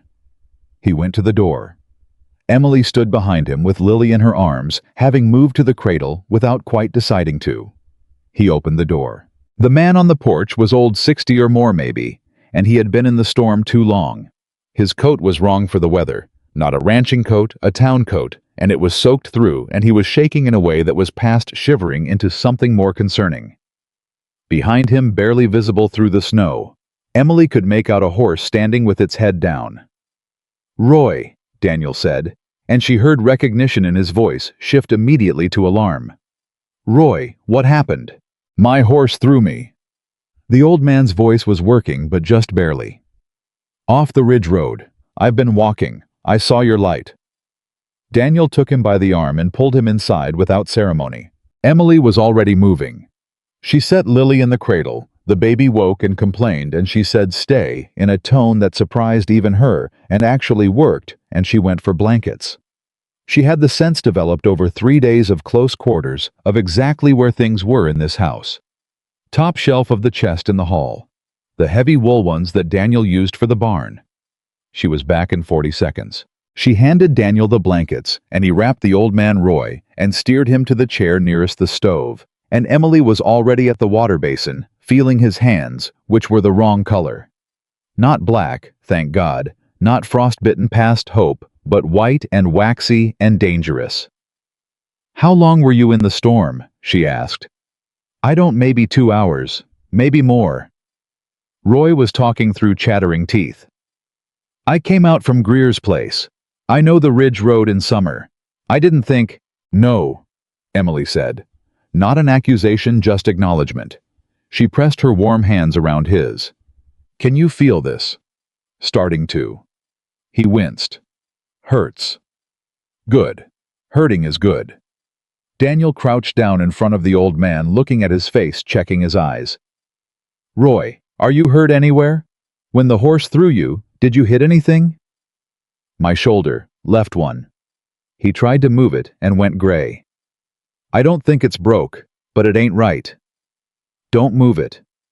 Daniel looked at Emily. She was already assessing. "Keep his hands warm. I need more hot water and a strip of cloth to immobilize that shoulder. And he needs something warm inside him, the coffee's still hot." She said it to Daniel not as instructions exactly, more the way two people talked when they'd gotten used to working together, and Daniel went for the coffee without a word. Roy was looking at her with the slightly dazed focus of a man whose body was still deciding whether it was in crisis. "You Walker's wife?" he asked. Emily paused. "No," she said. "I'm a guest. I got caught in the storm same as you." Roy blinked. "Oh." He looked at Daniel returning with the coffee, looked back at Emily. "Huh," he said in the tone of a man filing something away. "Don't huh," Emily said. "Drink your coffee." He drank his coffee. The next hour was busy, in a way that didn't leave room for anything else. Checking Roy's hands and feet for real damage, deciding the shoulder was badly wrenched and not broken. Improvising a sling from a strip of linen, getting enough warmth back into the old man to stop the shaking. Persuading him that the horse could wait 10 minutes, and the horse was in fact fine. Daniel had gone to check and come back to confirm. Roy was from a homestead about 4 miles east. He'd known Daniel since Daniel's father was alive. He was garrulous in the way of men who lived alone and had stored up more words than he got to spend, and once the crisis had passed and the warmth was working back into him. He talked steadily and with considerable energy about the storm, the ridge road, the state of his horse's shoes, his neighbor, Greer's wife's pie-making, and the time in 1882 that a storm twice this bad had buried the Millhaven Valley for 3 full weeks. Emily listened and refilled his coffee and let him talk because she understood the specific hunger of a person who'd been alone with themselves too long. Daniel sat across from the old man and listened with the patient attention of a man doing his neighbor the courtesy of genuine reception. He asked the right questions. He laughed in the right places. Emily realized good at this, at the ordinary work of human decency, the maintenance of the small bonds that held people together in places like this. She had thought of him as a man who had retreated from people. She was revising that. He hadn't retreated. He'd just been left without the one person who made the reaching out feel possible. There was a difference. Around 9 o'clock, Roy looked at Lily, asleep in her cradle, and then at Emily in the rocking chair, and then at Daniel and said, "You're doing all right, son. Better than you think." Daniel looked at the fire. "Trying," he said. "That's all anybody does." Roy finished his coffee. "Your daddy would be proud of you, raising that little girl by yourself, keeping the place going." He nodded toward Emily. "Having the sense to let someone help when help shows up." "She helped me," Daniel said. "I mostly just opened the door, son." Roy set down his cup. "That's the whole thing right there. Opening the door. Half the people in this valley would have looked at a stranger in a blizzard and pulled the bolt. You opened the door." He shook his head. "That's your daddy in you." Daniel was quiet for a moment. "I was better at it than me," he said. He had 40 years more practice. Roy shifted his sling, winced. "Give yourself 40 years. Emily was not looking at either of them.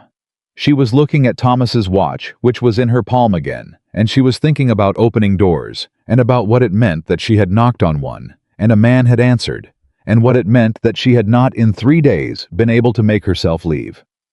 She was thinking about doors in general, about the ones she had let close behind her when Thomas died, about the ones she'd stopped looking for after Grace, about the way a person could get very skilled at not looking for doors and call it survival, and mean it because it was survival, because survival sometimes required exactly that.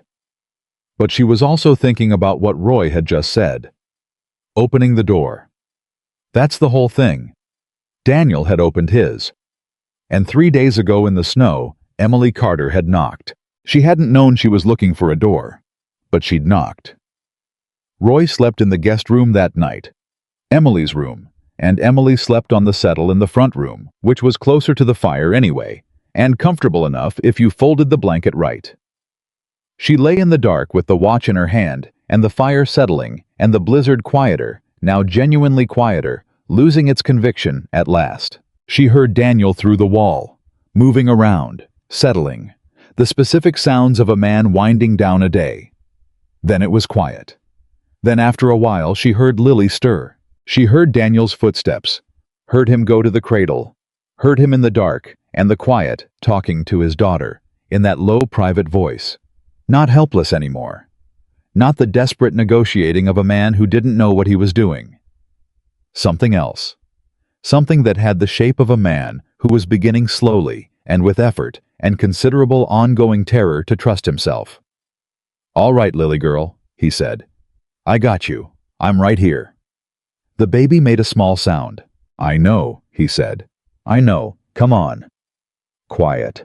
The soft sounds of a father and his daughter settling back into sleep. Emily lay in the dark and held the watch and listened to the storm making up its mind to end. And she thought, I am not the person who drove that nail into the ground 3 days ago. She didn't know yet who she was instead, but she was going to find out. That was new. That was the first time in 14 months that the finding out felt like something other than a threat. She closed her eyes. She held on to that. The blizzard stopped sometime before sunrise. Emily knew it the same way she'd known Lily's fever had broken, by the quality of the silence. 4 days of constant sound, the wind working at the eaves, the snow driving against the glass, the low roar of weather that had claimed the world and intended to keep it, and then nothing.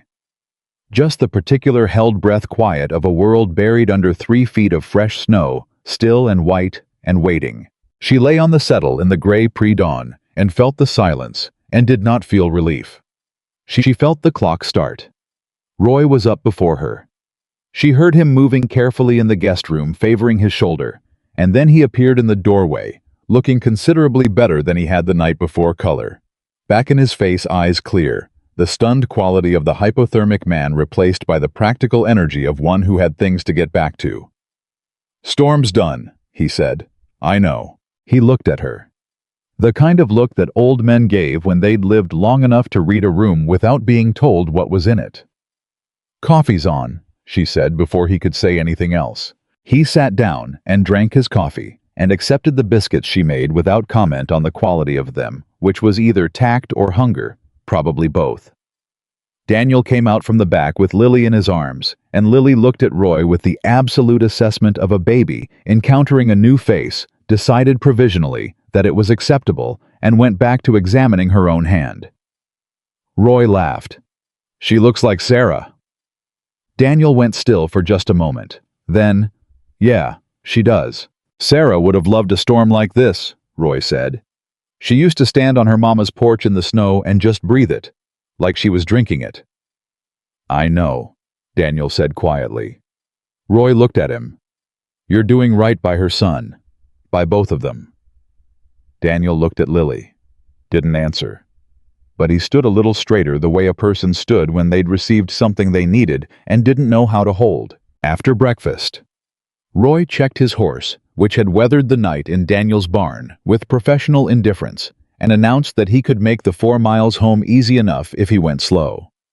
Daniel helped him saddle and gave him 2 days' worth of provisions from the cellar, and Roy accepted them without argument, which said everything about how close the call had been the night before. At the door, Roy stopped and looked back at Emily. "You staying on?" he asked. Direct, no decoration. Emily felt Daniel behind her go careful and still. "I don't know yet," she said. Roy nodded slowly. "Well." He put his hat on. "This valley could use more women who know how to hold a burn and manage a fever and keep a man's head above water all at once." He glanced at Daniel. "Just saying." He went out. Daniel came to stand beside Emily in the doorway, and they watched Roy pick his careful way through the snow-covered yard and find the road. Neither of them said anything for a while. Then Daniel said, "You don't have to decide today." "I know. But you're thinking about it." She turned from the door, went to get Lily, who was starting to express opinions from her cradle. "I'm thinking about a lot of things," she said. He let it go. That was one of the things she had learned about him in 4 days. He knew when to let things go. It was a rare quality, in anyone rarer in men who cared about the outcome, and she appreciated it enough to have noticed it 3 separate times before now. The morning had the strange suspended quality of aftermath. The work that needed doing was obvious. Daniel had to check every fence line, every water tank, every head of cattle on the property after 4 days of blizzard. It was a full day's work minimum, probably more, and he needed to start immediately. But he kept not leaving. He did the barn first.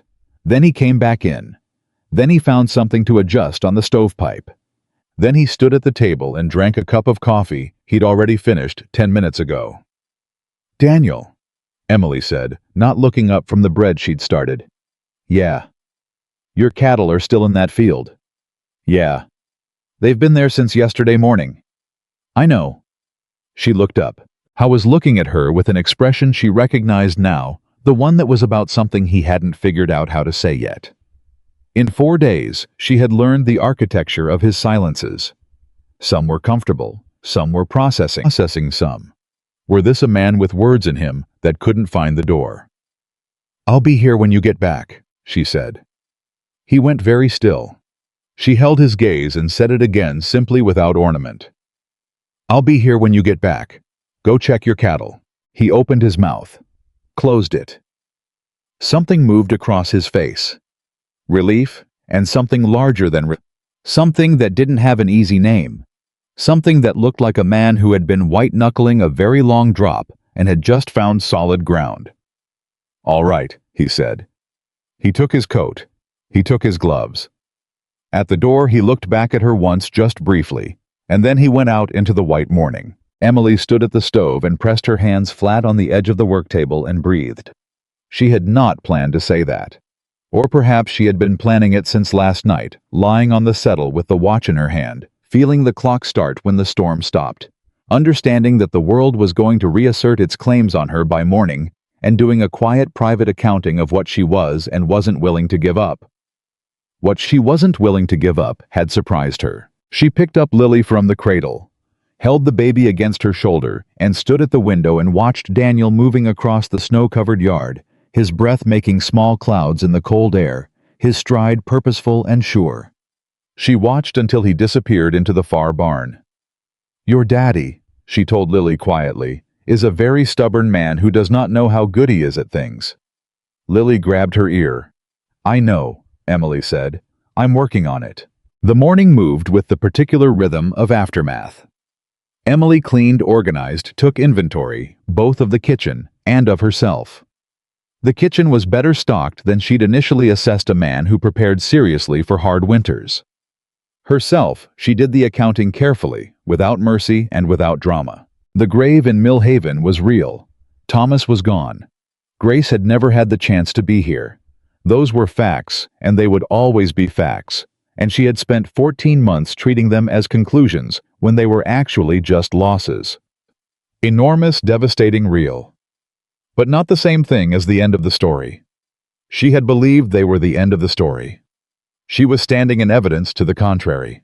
Around midday, the evidence walked back through the door covered in snow and smelling of cattle and cold air, and turned out to have a cut on his left hand that he hadn't mentioned. "Sit down," Emily said the moment she saw it. "It's nothing.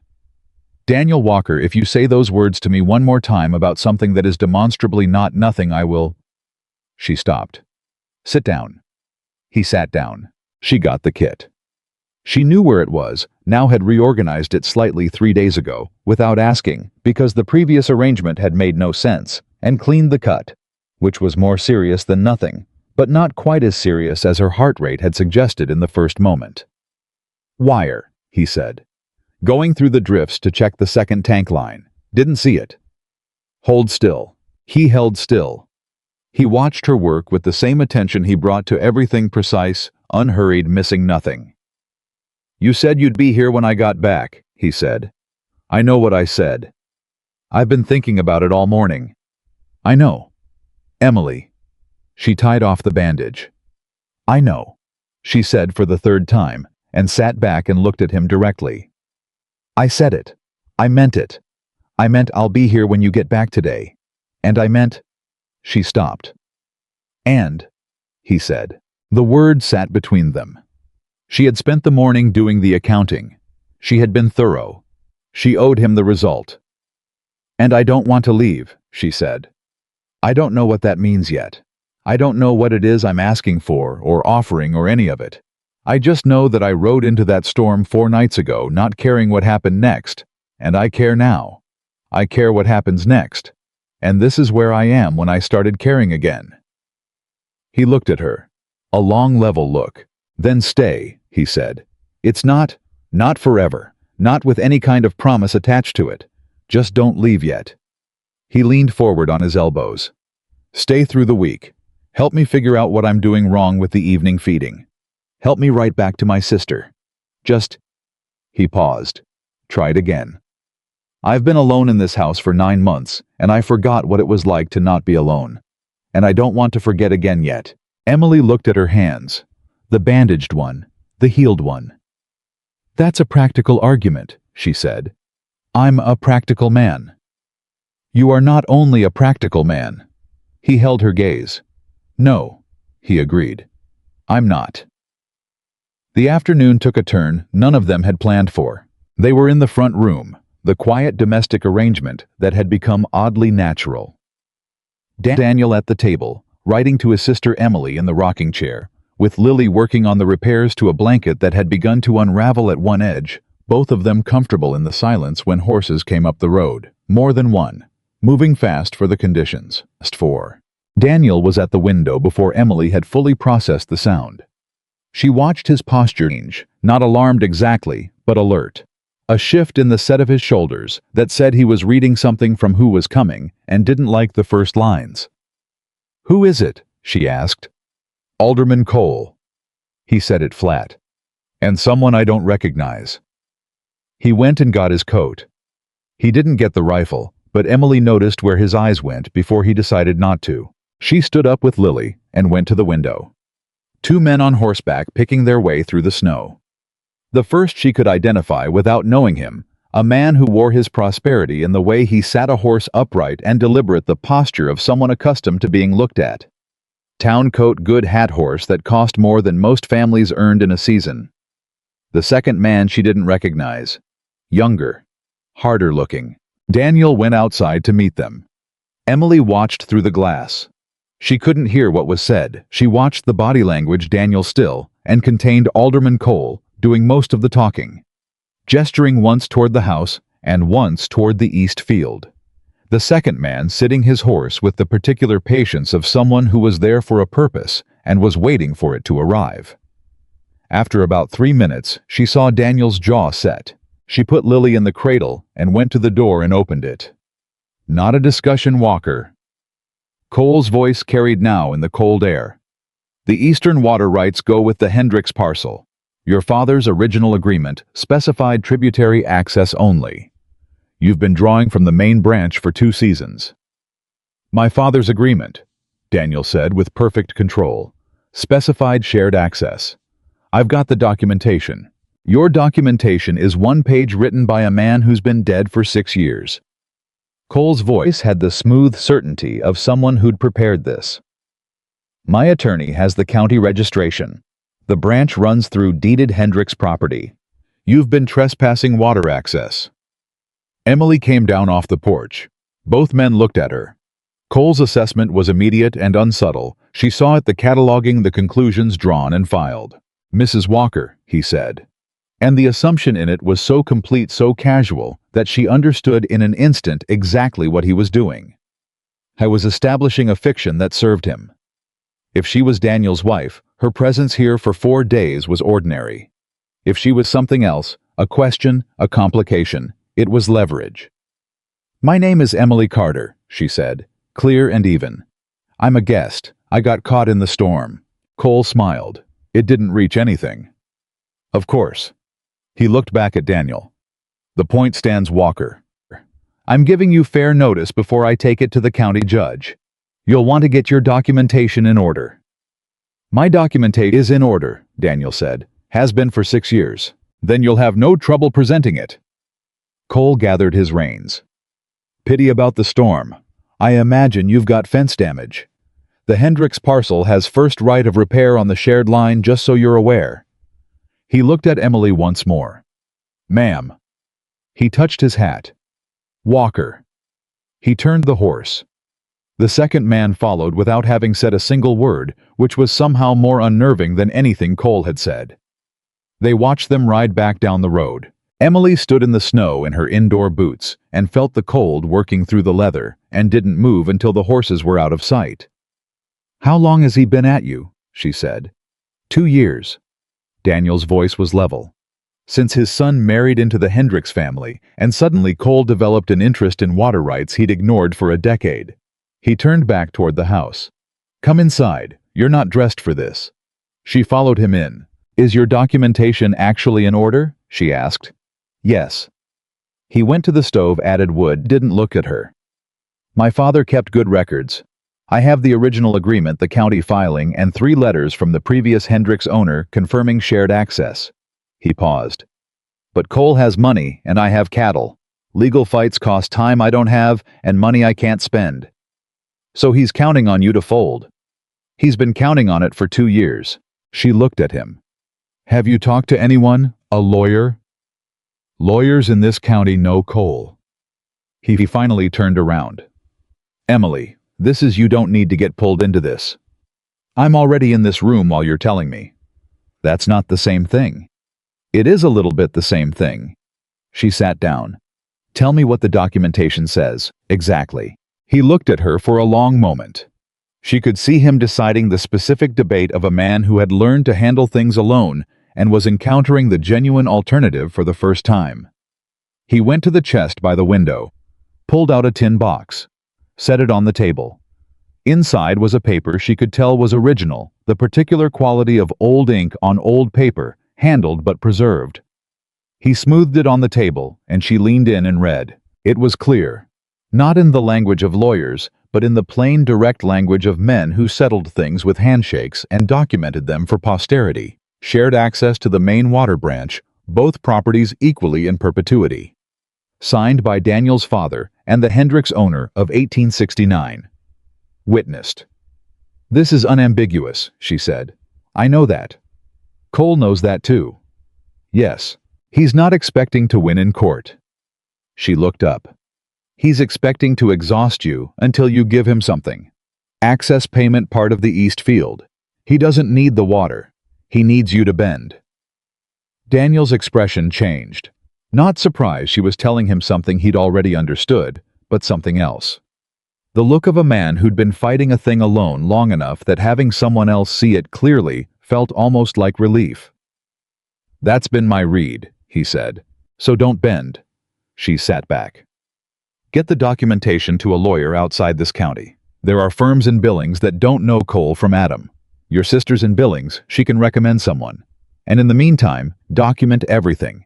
Every visit, every word, every... She stopped. He was looking at her with that expression again. The one she was learning. What, she said. You're strategizing my legal problem. Someone has to. You've been here 4 days. I'm aware. Emily. His voice had something in it she hadn't heard before, something warmer and more careful at once. Why does this matter to you? She considered the question. Because he came onto your land and tried to use my presence here as a card, she said.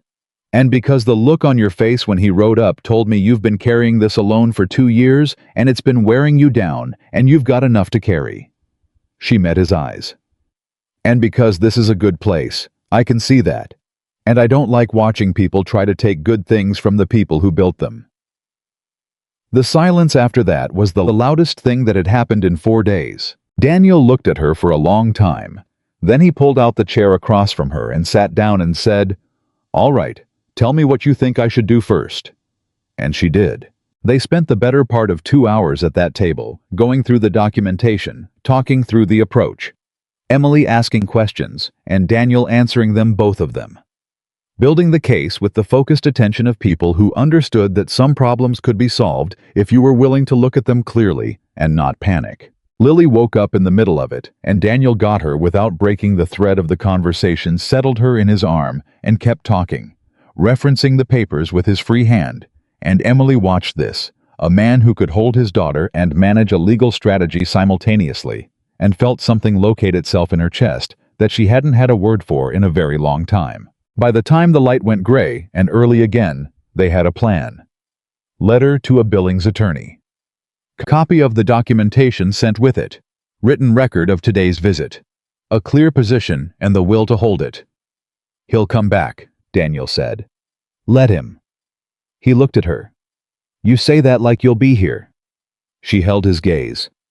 I said I'd be here when you got back this morning. And now, she looked at the table. At Thomas's watch, which she'd taken out at some point during the afternoon without quite deciding to. At the documentation laid out in careful order. At Daniel's hand with its fresh bandage resting on the table next to it all. And now, she said, I think I'd like to write a letter to someone in Millhaven, to tell them I'm not coming back anytime soon. He was very still. And I'd like to ride into the nearest town when the road's clear, she continued, and send it. And I'd like to... She stopped, steadied. I'd like to not decide the rest of it yet, if that's all right. That's all right, he said, immediately. No hesitation. I want to be clear. I'm not saying anything about the future. I don't know what I'm saying about the future. You're saying you're not leaving yet. Yes. That's enough, he said. She looked at him. Is it, Emily? He leaned forward slightly. 4 days ago, you knocked on my door in a blizzard, and you'd been out in it long enough that I wasn't entirely sure you were all right. And I've watched you go from whatever you were when you got here to this, to whatever this is. He spread one hand flat on the table, a gesture she'd started to recognize as his version of emphasis. "I'm not in a hurry. I've been here by myself for 9 months. I can wait while you figure out what you want. I just need to know you're not going to disappear on me." "I'm not going to disappear on you," she said. He nodded. Once. The nod of a man receiving a thing as given. They made supper again. Together. The kitchen had stopped feeling like his kitchen with her in it, and started feeling like a kitchen two people were operating, in which was a different thing entirely. She knew where the salt was, and he knew she liked the coffee stronger than he did, and they adjusted for these things without discussion. After supper. After Lily was down. After the fire was built up for the night, Daniel came and sat across from her in the second chair by the stove.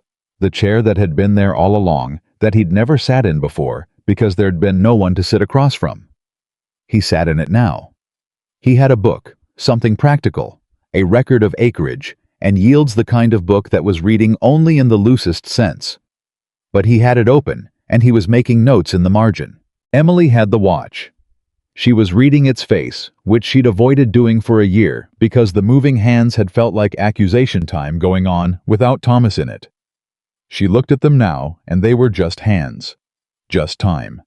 Doing what time did. Forward always. "Can I ask you something?" she said. "You can ask," he said. His own words returned. She almost smiled. The loose board on the porch steps. He looked up. "You said you'd been wanting to fix it," she said. "Since we talked. That's what you said you wanted to do." "Yeah." "Did you?" He looked at her for a moment. "Not yet," he said. "Why not?" "Kept finding other things to do." "Daniel." "I know." He set the book down. "I know. I'll do it tomorrow." "I'll hand you the nails," she said. He looked at her for a long moment. And there it was, that real laugh again, the one that changed his face, the brief and genuine thing. "Yeah," he said. "All right." Outside, the Montana dark was enormous, and the stars were coming through for the first time in 4 days. Punching through the cleared sky in their hundreds, indifferent and brilliant and permanent. The cold had deepened with the clearing, the particular bite of post-storm cold that had no ambiguity in it. But inside, the stove was going strong. And the rocking chair had been moved sometime in the last 4 days, exactly 6 inches closer to the second chair. Neither of them had mentioned it. Neither of them moved it back. Emily sat in the rocking chair, and Daniel sat in the second chair, and they were quiet in the way of two people who had said enough for one day, who had moved enough pieces to know the shape of the board, who were learning what it felt like to be still in the same room without needing to fill every silence. Lily slept. The fire worked. The stars held. And the clock on the mantel, the one Thomas had not given her, the one that was just a clock doing its job, ticked forward. As it always did. As it always would. Daniel fixed the porch board the next morning. Emily heard the hammer before she'd finished the first cup of coffee. 3 clean strokes. A pause. Pause, 2 more. The sound of a man doing a thing he'd been putting off long enough that doing it finally had the quality of a decision. She stood at the stove and listened to it, and felt something shift in her chest, small and precise, like a key turning in a lock she hadn't known was there. She brought him coffee when he was done. He took it without breaking stride, already moving to check the next board, crouching down to test it with his boot. "This one's soft too," he said. "Should have done this in October."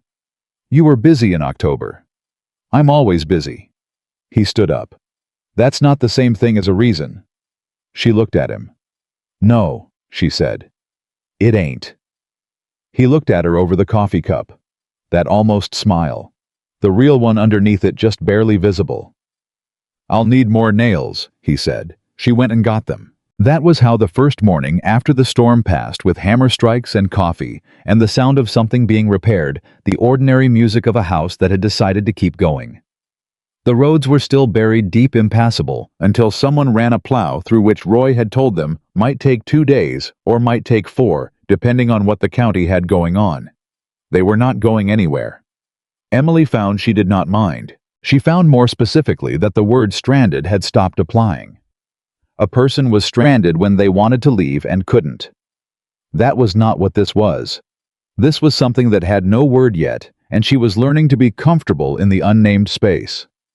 The letter to Millhaven took her most of the afternoon. She sat at the table with Daniel's good paper and his better pen, and she wrote 3 versions before she had one she'd send. The first was, too cold, just information, no humanity in it.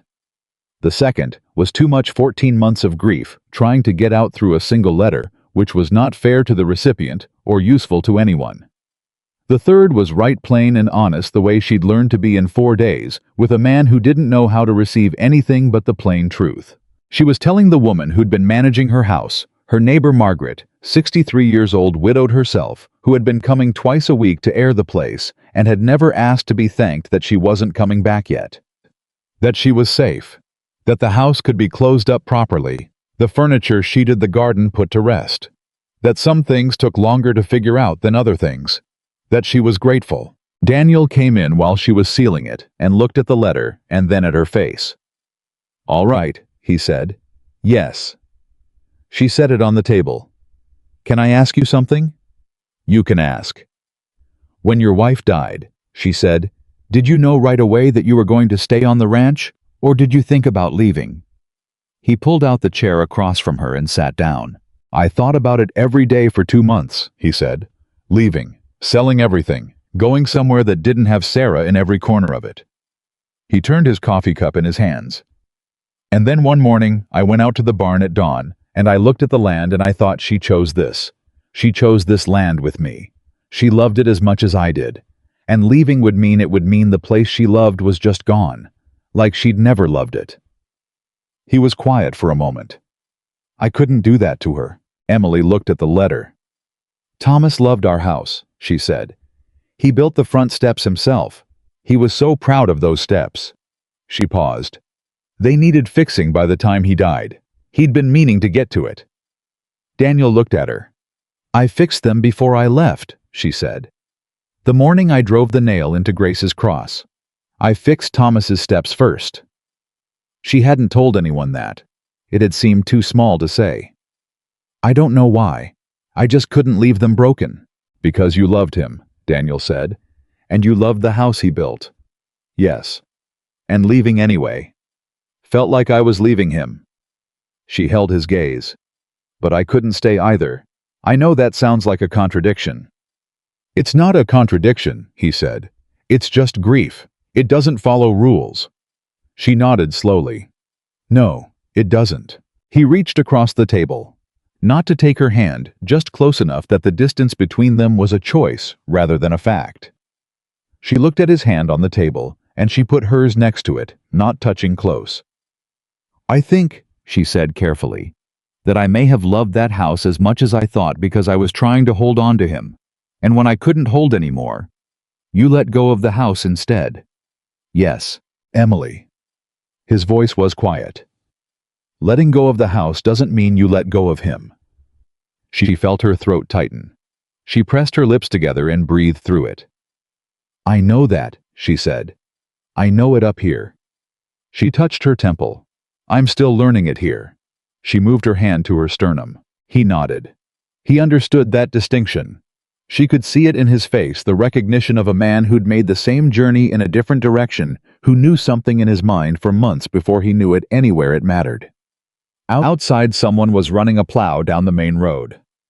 They could both hear it, the grinding mechanical progress of the county equipment working its way through the accumulated days of snowfall, opening the world back up. The clock started again. Emily heard it. She picked up the sealed letter and held it. 2 days later, the road past Daniel's gate was clear enough to ride. He didn't ask her if she was going. She didn't tell him she was coming back. But she saddled Clover at dawn, and he had the gate open before she got there, and he stood at it with Lily in his arm, and when she rode through he said, "Post office opens at 8. "I know," she said. "There's a general store 2 doors down. We're out of salt." "I know that too." He looked up at her on the horse. "Emily." She looked down at him. He said, "Take your time." She held his gaze. Then she looked at Lily, who was watching her with the focused attention she brought to all departures, tiny and complete and certain. Emily reached down and put 2 fingers against Lily's cheek just briefly. "I'll be back before supper," she said. She rode. The town was called Harwick. She'd known its name from road signs she'd barely registered riding through in the blizzard 4 nights ago, but she hadn't seen it in daylight, and what she saw now was the particular kind of western town that was neither failing nor flourishing, just persisting the way most things persisted through stubbornness and habit and the absence of a good enough reason to stop. She posted the letter to Margaret. She bought salt. She stood in the street for a moment and felt the town assessing her. A woman alone on a good horse, not a face anyone recognized. And this was a small enough place that unrecognized faces got looked at.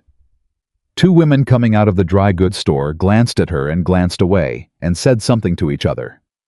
A man coming out of the feed store held the door open with a nod that was friendly enough. She had been a stranger in Millhaven her whole life somehow.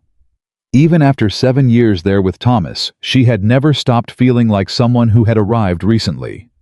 She'd thought that was about Millhaven. Standing in the street in Harwick, she began to wonder if it had been about her. She went into the general store, bought the salt, and then, because the woman behind the counter had the open face of someone who answered questions without making them complicated, Emily asked about the valley. The woman, mid-50s, hair silver, and pulled back sensibly, looked at her with the clear-eyed assessment of someone who had lived her whole life in a small place and could read a newcomer well. "You're staying at Walker's place," the woman said. Not a question. Emily didn't ask how she knew. "Temporarily," she said. The woman wrapped the salt. "He's a good man, had a hard run of it. I know. His girl's healthy. She's healthy." The woman looked at her hands on the counter. "You know how to run a ranch." "I know enough. You staying on?" It was Roy's question, all over again. Direct, no decoration. And this time, Emily had a different relationship with it. She'd spent 2 days since the storm ended, doing the accounting, and she was ready for the question, or as ready as anyone was ever ready for a thing they hadn't fully worked out yet. "I don't know," she said. "I know I'm not leaving today." The woman looked at her for a long moment. "That's enough to start with," she said. She handed over the salt. Emily rode back. The twist came without warning, the way the worst ones always did. She was a quarter-mile from Daniel's gate when she saw the second horse. Not Cole's, she'd memorized Cole's horse, the expensive gray, the way Cole sat it. This was different.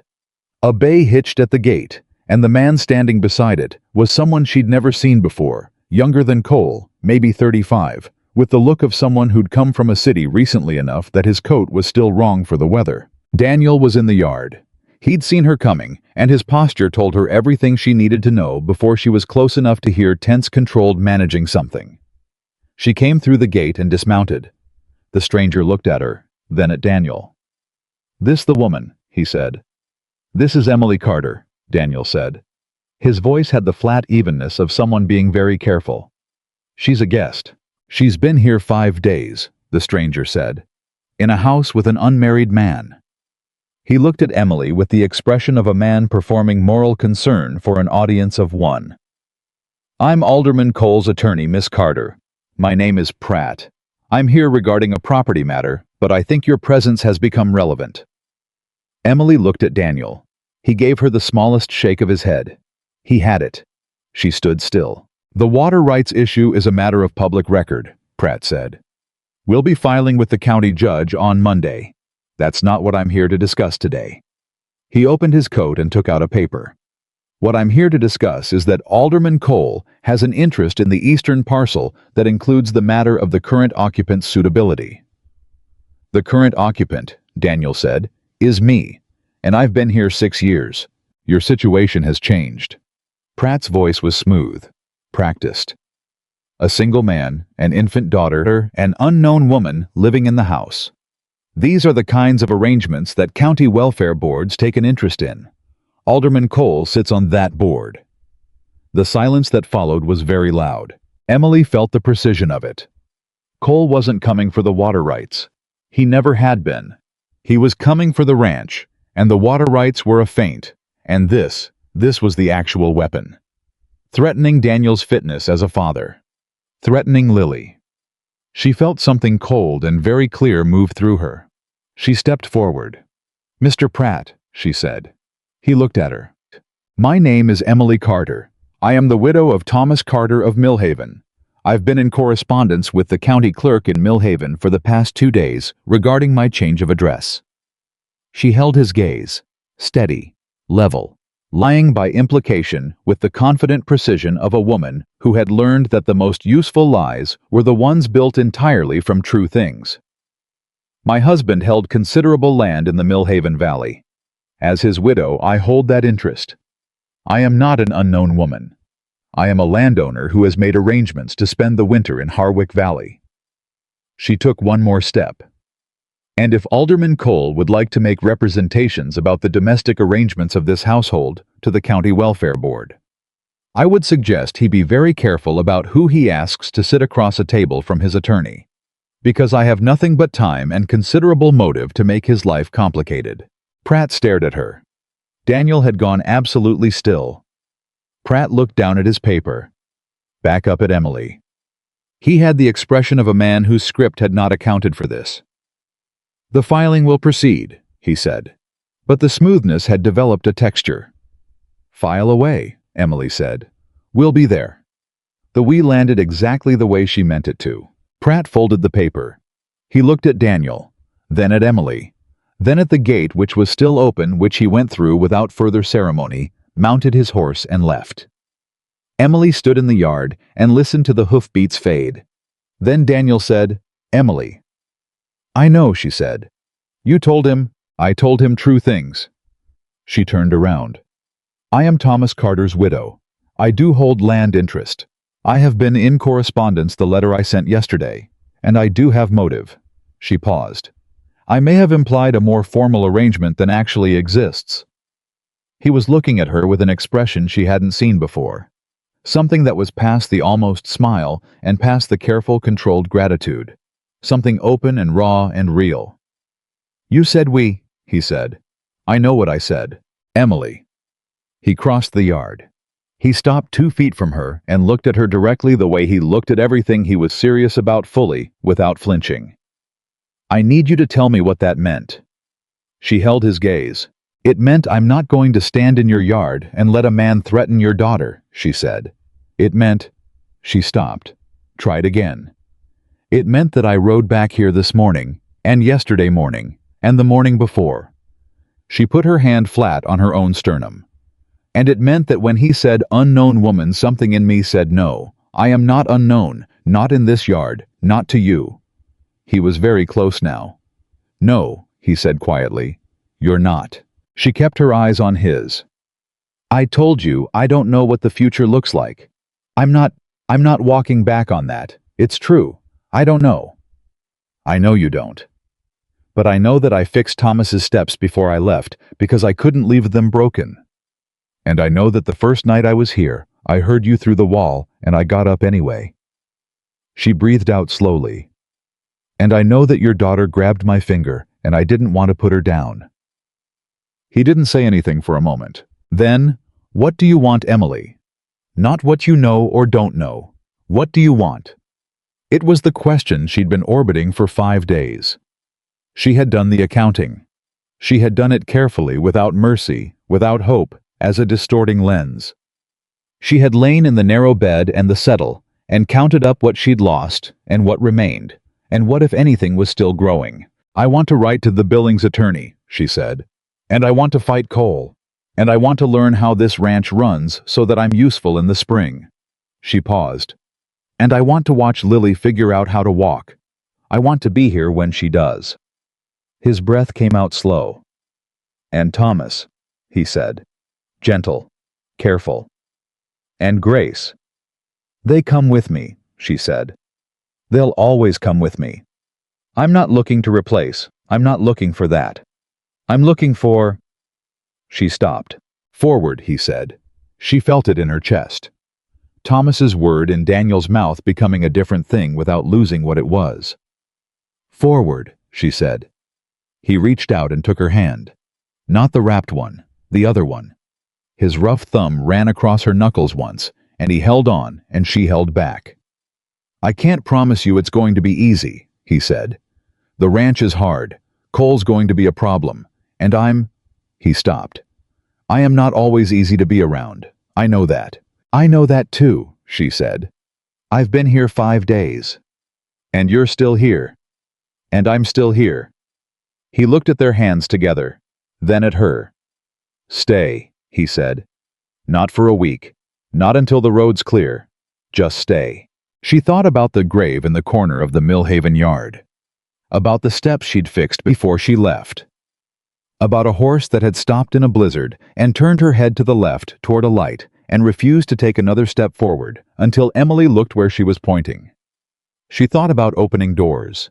She thought about everything Thomas had known about her when he pressed that inscription into gold. Forward always. Not away from. Not instead of. Forward. She looked at Daniel Walker, who had opened his door to a stranger in a blizzard and hadn't asked her to be anything other than what she was. Who had said grace like it was a gift to say it. Who had sat in the second chair by the stove and not moved it back. Yes, she said. He tightened his grip on her hand. They went inside. Lily was in the cradle awake, both fists raised in that surrender posture, watching the ceiling with the earnest attention of a baby, discovering that light moved across surfaces in the afternoon, and this was apparently worth studying. She heard them come in and turned her head and looked at Emily with the clear, untroubled gaze of someone who had not yet learned to be surprised by the things love did. Emily crouched down beside the cradle. Lily grabbed her finger, held on with both hands this time. Emily felt the grip in her chest deep, certain past the place where language lived. "Hello, Lily girl," she said softly. Lily pulled her finger toward her mouth with the focused intention of a baby who had decided this particular finger was worth investigating, and Emily laughed, a real one without permission, surprising her completely, coming up from somewhere she thought had gone silent and apparently had not. Daniel behind her made a sound. She looked back. Howe was leaning against the doorframe watching them, and his face had the open, unguarded quality of a man who had stopped bracing for the thing he was afraid of and found something else in its place. Something he didn't have a word for yet. Something that was working its way up from the deep place where Thomas's inscription lived in Emily, and the memory of Sarah's too loud laugh lived in Daniel, and Grace's name lived in the air of this house, now spoken and received and not forgotten. "You're going to be impossible to cook for," she told him. "I want you to know that now." He blinked, then laughed. "The real one." "Why?" "Because you think food is fuel, and it isn't. And you're going to have opinions about that, and they're going to be wrong, and I'm going to have to be patient about it. I might surprise you." "You've been surprising me for 5 days," she said. "I'm factoring that in." He came away from the doorframe and crouched down beside her at the cradle, close enough that their shoulders were an inch apart, and they both looked at Lily, who was still conducting her investigation of Emily's finger, with the rigorous attention of a scientist who had found a promising specimen. "She's going to walk by spring," Emily said. "Yeah. April probably. Maybe late March if she keeps this up." She nodded at the determined grip. "This one doesn't do things halfway." "Wonder where she gets that," Daniel said. Emily looked at him. He looked at her. The almost smile and the real one were the same thing now. She hadn't noticed exactly when that happened. Somewhere in 5 days, the distance between what he felt and what he let show had gotten shorter, and she suspected that process wasn't done, but it had started, and the starting of it was enough. She turned back to Lily. "We're going to fight Cole," she said, "and we're going to win. And this ranch is going to still be here when she's old enough to run it if she wants to." "Yes," Daniel said. "And I'm going to write to Margaret and tell her she can have the rocking chair from the Millhaven house. She always liked it." He was quiet for a moment. "Are you sure?" he said. She thought about the rocking chair in Millhaven. She thought about the one beside the stove here, the one she'd moved 6 inches closer to the second chair without quite deciding to. "You've got a perfectly good rocking chair," she said. "I don't need 2. She heard him breathe in, breathe out. "All right," he said. Outside, the Montana afternoon was going gold, the post-storm light hitting the snow at an angle that turned everything amber and quiet and enormous. Neither of them moved to look at it. They stayed crouched beside the cradle where Lily was beginning to get drowsy. Her grip on Emily's finger loosening by degrees, her eyes going heavy with the deep animal trust of a baby who knew where she was safe. Emily stayed until the hand let go. Then she straightened and turned around, and Daniel was standing behind her, and the house around them was warm and real and imperfect, and full of the particular kind of life that grew in places where people had decided against evidence and without guarantees to keep trying. She had ridden into a blizzard 5 nights ago, not caring what came next. She cared now. She cared about the salt on the shelf, and the loose board on the porch, and the letter in the mail, and the attorney in Billings, and the second chair by the stove, and the way Lily said, "Ah," in the morning when she first saw a face she recognized. She cared about all of it, and caring she had forgotten this, had lost it so completely, she'd stopped believing it was still in her caring was not the same thing as being afraid to lose. It was the opposite. It was the thing you did instead of being afraid. It was the choice you made with your whole body fully awake, fully present, knowing exactly what it cost, and choosing to pay it, because the alternative was a kind of dying that took longer than the real kind. Thomas had known that about her. He'd pressed it into gold and put it in her hand. Forward always. She had arrived here on a horse that refused to go further into the dark, toward a light that a man had left burning because he was too tired and too alone to think about turning it off. She had knocked. He had opened the door. And somewhere between that knock and this moment, this ordinary, irreplaceable moment in a warm kitchen in a snowbound valley at the edge of winter, Emily Carter had stopped running. She had not found her way back to who she was before. She had found something better, who she was going to be next. And that at last was enough. That was everything.